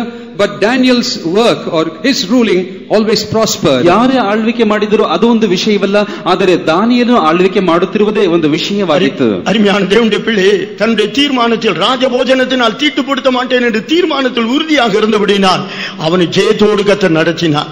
Because Daniel was firm in the decision that he took, God led him successfully. ಪ್ರಿಯರಾದವರೇ, ನಾನು ರಾಜನ ಪದಾರ್ಥಗಳಿಂದ ನಾನು ಅಶುದ್ಧಪಡಿಸಿಕೊಳ್ಳಲಾರೆನೆಂಬ ತೀರ್ಮಾನದಲ್ಲಿ ಅವನ ದೃಢವಾಗಿದ್ದರಿಂದ ದಾವೀದನು ಅವನ ಎಲ್ಲಾ ಕಾರ್ಯಗಳನ್ನು ಸಫಲಪಡಿಸಿದನು. இங்கு இந்த தேவனுடைய மனுஷன் புசித்து குடித்து அவன் வழியே போனான். This man, this prophet, he ate and drank and returned his way. ಈ ದೇವರ ಮನುಷ್ಯನು ಮಾರ್ಗದಲ್ಲಿ ತಿಂದು ಕುಡಿದು ತನ್ನ ಮಾರ್ಗವನ್ನು ಹೋಗಿ ಹೋದನು. ஒரு சிங்கம் அவனை கொன்று போட்டது. A lion killed him. ಒಂದು ಸಿಂಹವು ಅವನನ್ನು ಕೊಂದು ಹಾಕಿತು. அருமையானவர்களே, தேவனுடைய வார்த்தையை மீறின தேவனுடைய மனுஷன் என்று அங்கு எழுதப்பட்டிருக்கிறது. It is written, the man of God who transgressed the word of God. ಪ್ರಿಯರಾದವರೇ, ಅಲ್ಲಿ ದೇವರ ಮಾತನ್ನು ಮೀರಿದ ಒಬ್ಬ ದೇವರ ಮನುಷ್ಯನ ಎಂಬುದಾಗಿ ಅಲ್ಲಿ ಬರೆಯಲ್ಪಟ್ಟಿದೆ. தேவனுடைய மனுஷன் என்று நம்மை பலரும் புகழலாம். ஆனால் நாமும் தேவனுடைய வார்த்தையை மீறி புசித்து குடித்தால் பிசாசு நம்மை பல விதத்தில் அலக்களிக்கக்கூடியவனாக இருப்பான். If we transgress the word of God and eat and drink in different way, the devil will deceive us. ನಾವು ದೇವರ ಮನುಷ್ಯರೆಂಬುದಾಗಿ ಹೇಳಿಕೊಂಡು ಈ ರೀತಿಯಾಗಿ ತಿನ್ನುತ್ತಾ ಕುಡಿಯುತ್ತಾ ಇರಬಹುದು, ಆದರೆ ಸೈತಾನ ನಮ್ಮನ್ನು ತೊಂದರೆಗೆ ಒಳಪಡಿಸಿ ನಮ್ಮನ್ನು ಬಹಳವಾಗಿ ತೊಂದರೆಗೊಳಪಡಿಸುತ್ತಾನೆ. யோபுவின் புத்தகம் 33வது அதிகாரம் 14வது வசனத்தை நாம் வாசிக்கும் போது, when you turn to Job 33 verse 14, யோபನ ಪುಸ್ತಕ 33ನೇ ಅಧ್ಯಾಯ 14ನೇ ವಾಕ್ಯದಲ್ಲಿ ಓದುವಾಗ, தேவன் ஒரு விசை விளம்பி இரண்டாவது விசை மாற்றுகிறவர் அல்ல. ದೇವರು ಮಾತಾಡುವ ರೀತಿ ಒಂದುಂಟು, ಹೌದು ಎರಡುಂಟು, ಮನುಷ್ಯನಾದರೂ ಲಕ್ಷಿಸುವುದಿಲ್ಲ. For God speaketh once, yea twice, yet man perceiveth it not. அருமையானவர்களே, தேவன் ஒரு விசை விளம்பி இரண்டாவது விசை அதை மாற்றுகிறவர் அல்ல. God speaking once, second time he will not change it. ಪ್ರಿಯರಾದವರೇ, ದೇವರು ಒಂದು ಸಾರಿ ಮಾತನಾಡಿದ್ದನ್ನು ಎರಡನೇ ಸಾರಿ ಬದಲಾಯಿಸುವಾತನಲ್ಲ. அருமையானவர்களே, நம்முடைய ஜீவியத்தில் இந்த நாட்கள்ல தேவன் நமக்கு கொடுத்த தரிசனத்தில் நாம் உறுதியுள்ளவர்களாக இருக்க வேண்டும். Beloved, we have to be firm in the vision God has provided us with. ಪ್ರಿಯರೇ, ನಮಗೆ ದೇವರು ಕೊಟ್ಟಂತ ದರ್ಶನದಲ್ಲಿ ನಾವು ದೃಢವಾಗಿ ಮುಂದೆ ಸಾಗಬೇಕು. அருமையானவர்களே, சத்தியம் ஒன்று. இந்த சத்தியத்துக்கு மாறாக யார் எதை சொன்னாலும் நாம் அதை ஏற்றுக்கொள்ளவே கூடாது. Beloved, there is a truth. Anyone who speaks against this truth, you should not accept it. ಪ್ರಿಯರಾದವರೇ, ಸತ್ಯವು ಇಲ್ಲಿದೆ. ಈ ಸತ್ಯಕ್ಕೆ ವಿರೋಧವಾಗಿ ಯಾರಾದರೂ ಮಾತನಾಡಿದರೆ ಅದನ್ನು ನಾವು ಅಂಗೀಕರಿಸಿಕೊಳ್ಳಬಾರದು. அடுத்து தரிசன பள்ளத்தாக்கை குறித்து நாம் வேதத்தில் வாசிக்கிறோம். தரிசன பள்ளத்தாக்கு. After that we read about the valley of vision. ನಂತರ ದರ್ಶನದ ತಗ್ಗು ಎಂಬುದಾಗಿ ನಾವು ನೋಡುತ್ತೇವೆ. அந்த தரிசன பள்ளத்தாக்கின் பாரம் என்று அங்கு நாம் வாசிக்கிறோம். We read the burden of the valley of vision. ದರ್ಶನದ ಒಂದು ತಗ್ಗಿನ ಒಂದು ಭಾರವೆಂಬುದಾಗಿ ನಾವು ಓದುತ್ತೇವೆ. ஏசாயா 22வது அதிகாரம் 12 13வது வசனங்களை நாம் வாசிக்கும் போது, Isaiah 22 verse 12 and 13, ஏசாயನ ಗ್ರಂಥ 22ನೇ ಅಧ್ಯಾಯ 12 13 ವಾಕ್ಯಗಳಲ್ಲಿ ಓದುವಾಗ, அருமையானவர்களே, தேவனுடைய பிள்ளைகள் தங்களுடைய ஜீவியத்தில் சுத்திகரிப்புக்காக தேவ சமூகத்தில் நெருங்கும்படியாக கர்த்தர் அங்கு ஒரு ஆலோசனை சொல்லிக் கொடுக்கிறார். The Lord provides a counsel for the children of God to draw closer to him through sanctification. ದೇವರ ಸಮೀಪಕ್ಕೆ ಬರುವುದಕ್ಕೋಸ್ಕರವಾಗಿ ದೇವರು ಒಂದು ಶುದ್ಧೀಕರಣವನ್ನು ದೇವಜನರಿಗೆ ತಿಳಿಸಿಕೊಡುತ್ತಾರೆ.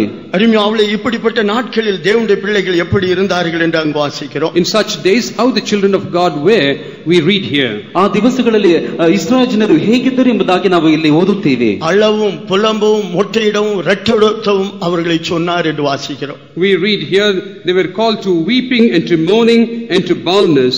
ಅವರು ಕಣ್ಣೀರು ಸುರಿಸಿ ಅಂಗಲಾಚಿ ತಲೆ ಬೋಳಿಸಿಕೊಂಡು ಗೋಣಿ ತಟ್ಟನ್ನು ಉಟ್ಟುಕೊಂಡೆಂಬುದಾಗಿ ನೋಡುತ್ತೇವೆ. ஆனால் அவர்களோ நாங்கள் சந்தோஷித்து ஆடு மாடுகளை அடித்து புசித்து சாப்பிட்டு குடித்து திருப்தியாக இருப்போம் என்று சொன்னார்கள். But behold, they said, behold joy and gladness, slaying oxen and killing sheep, eating flesh and drinking wine. ಆದರೆ ಅವರು ಹೇಳುತ್ತಾರೆ, ನಾವು ಉಲ್ಲಾಸ, ಹರ್ಷ, ದನ ಕೊಯ್ಯುವುದು, ಕುರಿ ಕಡಿಯುವುದು, ಮಾಂಸ ತಿನ್ನುವುದು, ದ್ರಾಕ್ಷಾರಸ ಕುಡಿಯುವುದರಲ್ಲಿ ನಾವು ಇರುತ್ತೇವೆ ಎಂಬುದಾಗಿ ಹೇಳುತ್ತಾರೆ. சாகு மற்றும் இந்த அக்கிரமம் நிவர்த்தி ஆவதில்லை என்று வாசிக்கிறோம்.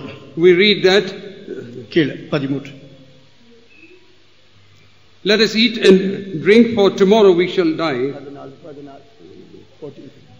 Surely this iniquity shall not be purged from you till you die, says the Lord of hosts. ಹೀಗಿರಾಗಿ ಸೇನಾಧೀಶ್ವರ ಯೆಹೋವನು ತನ್ನ ಕಿವಿಗೆ ಗೋಚರಪಡಿಸಿದ್ದೇನೆಂದರೆ ನೀವು ಸಾಯುವ ತನಕ ಈ ಅಧರ್ಮಕ್ಕೆ ಪ್ರಾಯಶ್ಚಿತ್ತವು ಇಲ್ಲವೇ ಇಲ್ಲ ಎಂದು ಹೇಳುತ್ತಾರೆ.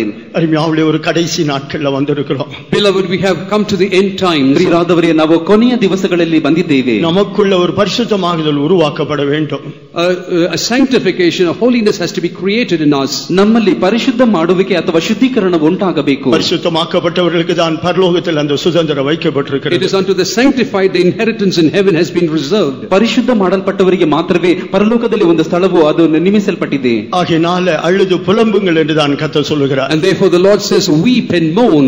ಆದ್ದರಿಂದ ನೀವು ಗೋಳಾಡಿರಿ, ಅಳಿರಿ ಎಂಬುದಾಗಿ ಕರ್ತನು ಹೇಳುತ್ತಾನೆ. புசிப்போம் குடிப்போம் நாளைக்கு சாவோம் என்று சொல்லுகிறவர்களாக இருப்போமேயானால் இது ஒரு அக்கிரமம், அது சாகு மட்டும் நிவர்த்தி ஆவதில்லை என்று சொல்லப்பட்டிருக்கிறது. If you say that let's eat and drink for tomorrow we shall die, the Lord says surely it is an iniquity and ನಾವು ಇದು ತಿನ್ನೋಣ ಕುಡಿಯೋಣ ನಾಳೆ ಸಾಯಲು ಹೋಗುತ್ತೇವೆ ಎಂಬುದಾಗಿ ಹೇಳುವುದಾದರೆ ಅದೊಂದು ಅಧರ್ಮವು ಎಂಬುದಾಗಿ ಕರ್ತನು ಹೇಳುತ್ತಾನೆ. It will be an iniquity that will not be purged till you die. ஆகையால் இந்த கடைசி நாட்களில் தேவ சமூகத்தில் தரிசனத்தோடு நெருங்குவோம். Therefore these end times let us be found with a vision in the presence of God. ಆದ್ದರಿಂದ ದೇವರ ಸನ್ನಿಧಾನದಲ್ಲಿ ಕೊನೆಯ ದಿವಸಗಳಲ್ಲಿ ದರ್ಶನದೊಂದಿಗೆ ಕೂಡಿರುವ நம்மை உணர்வுள்ளவர்களாய் மாற்ற பரிசுத்த ஆவியானவர் வல்லமை உள்ளவராக இருக்கிறார். The Holy Spirit is able to convict us.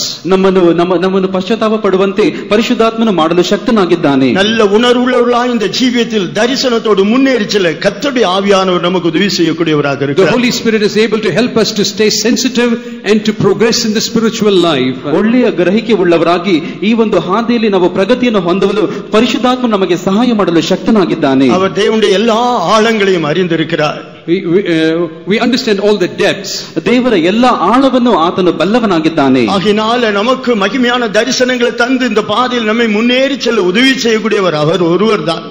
He is the only one who is able to give us glorious visions and revelations and able to make us progress in this path. ಆದ್ದರಿಂದ ಮಹಿಮೆಯುಳ್ಳ ದರ್ಶನಗಳನ್ನು ನಮಗೆ ಕೊಟ್ಟು ಈ ಹಾದಿಯಲ್ಲಿ ಮುಂದೆ ಹೋಗುವಂತೆ ಮಾಡಲು ಆತನು ಒಬ್ಬನೇ ಶಕ್ತನಾಗಿದ್ದಾನೆ. அவர் இந்த பாதையில் நம்மை சந்தோஷப்படுத்துவார், உற்சாகப்படுத்துவார், வழி நடத்துவார். In this path he will fill us with joy, he will enthuse us and he will guide us. ಈ ಹಾದಿಯಲ್ಲಿ ಆತನು ನಮ್ಮನ್ನು ಸಂತೋಷಪಡಿಸುತ್ತಾನೆ, ನಮ್ಮನ್ನು ಉತ್ಸಾಹಪಡಿಸುತ್ತಾನೆ, ಆತನು ನಮಗೆ ಆನಂದವನ್ನು ಕೊಡುತ್ತಾನೆ. பிரத்யேகமாய் உபவாசம் எடுத்து ஜெபிக்க வேண்டிய நேரங்களை அவர் நமக்கு உணர்த்தி தருவார். He will convict us of the times that we have to fast and pray. ನಾವು ಉಪವಾಸ ಮಾಡುವಂತ ಪ್ರಾರ್ಥಿಸುವಂತ ಸಮಯಗಳನ್ನು ನಮಗೆ ತಿಳಿಸಿಕೊಡುತ್ತಾನೆ. கண்களை மூடி கர்த்தருடைய சமூகத்தில் ஒப்புக்கொடுப்போம். Let us close our eyes and surrender ourselves in the presence of God. ಕಣ್ಣುಗಳನ್ನು ಮುಚ್ಚಿ ಕರ್ತನ ಸನ್ನಿಧಾನದಲ್ಲಿ ಒಪ್ಪಿಸಿಕೊಡುವ. பரிசுத்த ஆவியானவருடைய ஆளுகைக்கு உட்பட்டவர்களாய் நம்முடைய ஜீவியத்தை நாம் ஒப்புக்கொடுப்போம். Let us surrender our lives to the ruling of the Holy Spirit. ಪವಿತ್ರಾತ್ಮನ ಆಳ್ವಿಕೆಗೆ ಒಳಪಟ್ಟವರಾಗಿ ನಾವು ಕಾಣಲ್ಪಡುವ. தேவனுடைய ராஜ்யம் புசிப்பும் குடிப்பும் அல்ல, நீதி சமாதானம் பரிசுத்த ஆவியினால் உண்டாகும் சந்தோஷமாக. The kingdom of God is not in eating and drinking, but it is righteousness, peace and joy in the Holy Spirit. ತಿನ್ನುವುದು ಕುಡಿಯುವುದು ದೇವರ ರಾಜ್ಯವಲ್ಲ, ನೀತಿಯು ಸಮಾಧಾನವು ಪವಿತ್ರಾತ್ಮನಿಂದ ಉಂಟಾಗುವ ಆನಂದವೂ ಆಗಿದೆ. புசித்து குடித்த எத்தனையோ பேர் ஆகாதவராய் போய்விட்டார்கள். Many people who drank and ate are no more. ತಿಂದು ಕುಡಿದವರು ಎಷ್ಟೋ ಅಯೋಗ್ಯರಾಗಿ ಹೋಗಿಬಿಟ್ಟಿದ್ದಾರೆ. நம்மில் ஒருவரும் அப்படிப்பட்டவர்களாய் இருக்கக்கூடாது. None of us should become like them. ನಮ್ಮಲ್ಲಿ ಒಬ್ಬನಾದರೂ ಆ ರೀತಿ ಆಗಬಾರದು. 2 நிமிஷம் தேவ சமூகத்தில் கர்த்தருடைய ஆவியானவருக்கு ஒப்புக்கொடுப்போம். For 2 minutes let us surrender to the Holy Spirit. 2 ನಿಮಿಷ ಕರ್ತನ ಸನ್ನಿಧಾನದಲ್ಲಿ ಪವಿತ್ರಾತ್ಮನಿಗೆ ಒಪ್ಪಿಸಿಕೊಡುವ. பரிசுத்த ஆவியின் சந்தோஷத்தினால் நிறைந்தவர்களாய் காணப்படுவோம். Let us always be found filled in the joy of the Holy Spirit. ಯಾವಾಗಲೂ ಪವಿತ್ರಾತ್ಮನ ಸಂತೋಷದಿಂದ ತುಂಬಿದವರಾಗಿ ಕಾಣಲ್ಪಡುವ. கஷ்டங்கள் வேதனைகள் துக்கத்தை நாம் ஒரு நாள் இந்த வாழ்க்கையில் அனுபவிக்கக்கூடியவர்களா இருக்கவே மாட்டோம். We will never be people who will experience pain and sorrow in this life. ಕಷ್ಟಗಳನ್ನು ದುಃಖಗಳನ್ನು ನೋವುಗಳನ್ನು ನಮ್ಮ ಜೀವಿತದಲ್ಲಿ ಎಂದು ಅನುಭವಿಸದವರಾಗಿ ಇರುತ್ತೇವೆ. நமக்கு கஷ்டம் இல்லை என்று வேதம் சொல்லவில்லை. The scripture does not say that we will not have difficult times. ನಮಗೆ ಕಷ್ಟಗಳೇ ಇಲ್ಲ ಎಂಬುದಾಗಿ ಸತ್ಯವೇದವು ಹೇಳುವುದಿಲ್ಲ. ಕಷ್ಟಗಳು ಉಂಟು, ನೆರಕಗಳು ಉಂಟು. There will be constraints, there will be troubles. ಕಷ್ಟಗಳುಂಟು, ಇಕ್ಕಟ್ಟುಗಳುಂಟು. இதன் மத்தியிலும் பரலோகத்தை அனுபவிப்பதுதான் நம்முடைய சந்தோஷம். In the midst of this experiencing heaven is our joy. ಇವುಗಳ ಮಧ್ಯದಲ್ಲಿ ಪರಲೋಕವನ್ನು ಅನುಭವಿಸುವುದೇ ನಮ್ಮ ಸಂತೋಷವಾಗಿದೆ. ಅದಕ್ಕಾக தான் தேவன் அபிஷேகத்தை ஊற்றிக்கொண்டிருக்கிறார். Towards that end God is anointing us. ಅದಕ್ಕೋಸ್ಕರವಾಗಿಯೇ ದೇವರ ಅಭಿಷೇಕವನ್ನು ಸುರಿಸುತ್ತಿದ್ದಾರೆ. இப்படி இந்த பூமியில் கஷ்டத்தின் மத்தியில் பரலோகத்தை அனுபவிக்கிறவர்கள் தான் வெகு சீக்கிரத்தில் இயேசு வரும்போது அவரோடு கூட எடுத்துக்கொள்ளப்பட முடியும். Such people in the turbulent times enjoying the presence of heaven will be caught up when he comes. ಇಂತಹ ಕಷ್ಟದ ಸಮಯದಲ್ಲಿಯೇ ಪರಲೋಕದವನ್ನು ಅಭಿರುಚಿ ಮಾಡುತ್ತಿರುವವರು ಮಾತ್ರವೇ ಕರ್ತನಾದ ಯೇಸುಕ್ರಿಸ್ತನು ಬರುವಾಗ ಆತನ ಬರುಣದಲ್ಲಿ ಎತ್ತಲ್ಪಡುತ್ತಾರೆ. வாஞ்சிக்கிற எல்லாரும் நம்மை தேவ சமூகத்தில் ஒப்புக் கொடுப்போம். கர்த்தர் நம்மை அபிஷேகிப்பார். All those who desire, let us surrender in the presence of God. The Lord will anoint us. ಯಾರೆಲ್ಲ ಬಯಸುತ್ತಾರೋ ನೀವು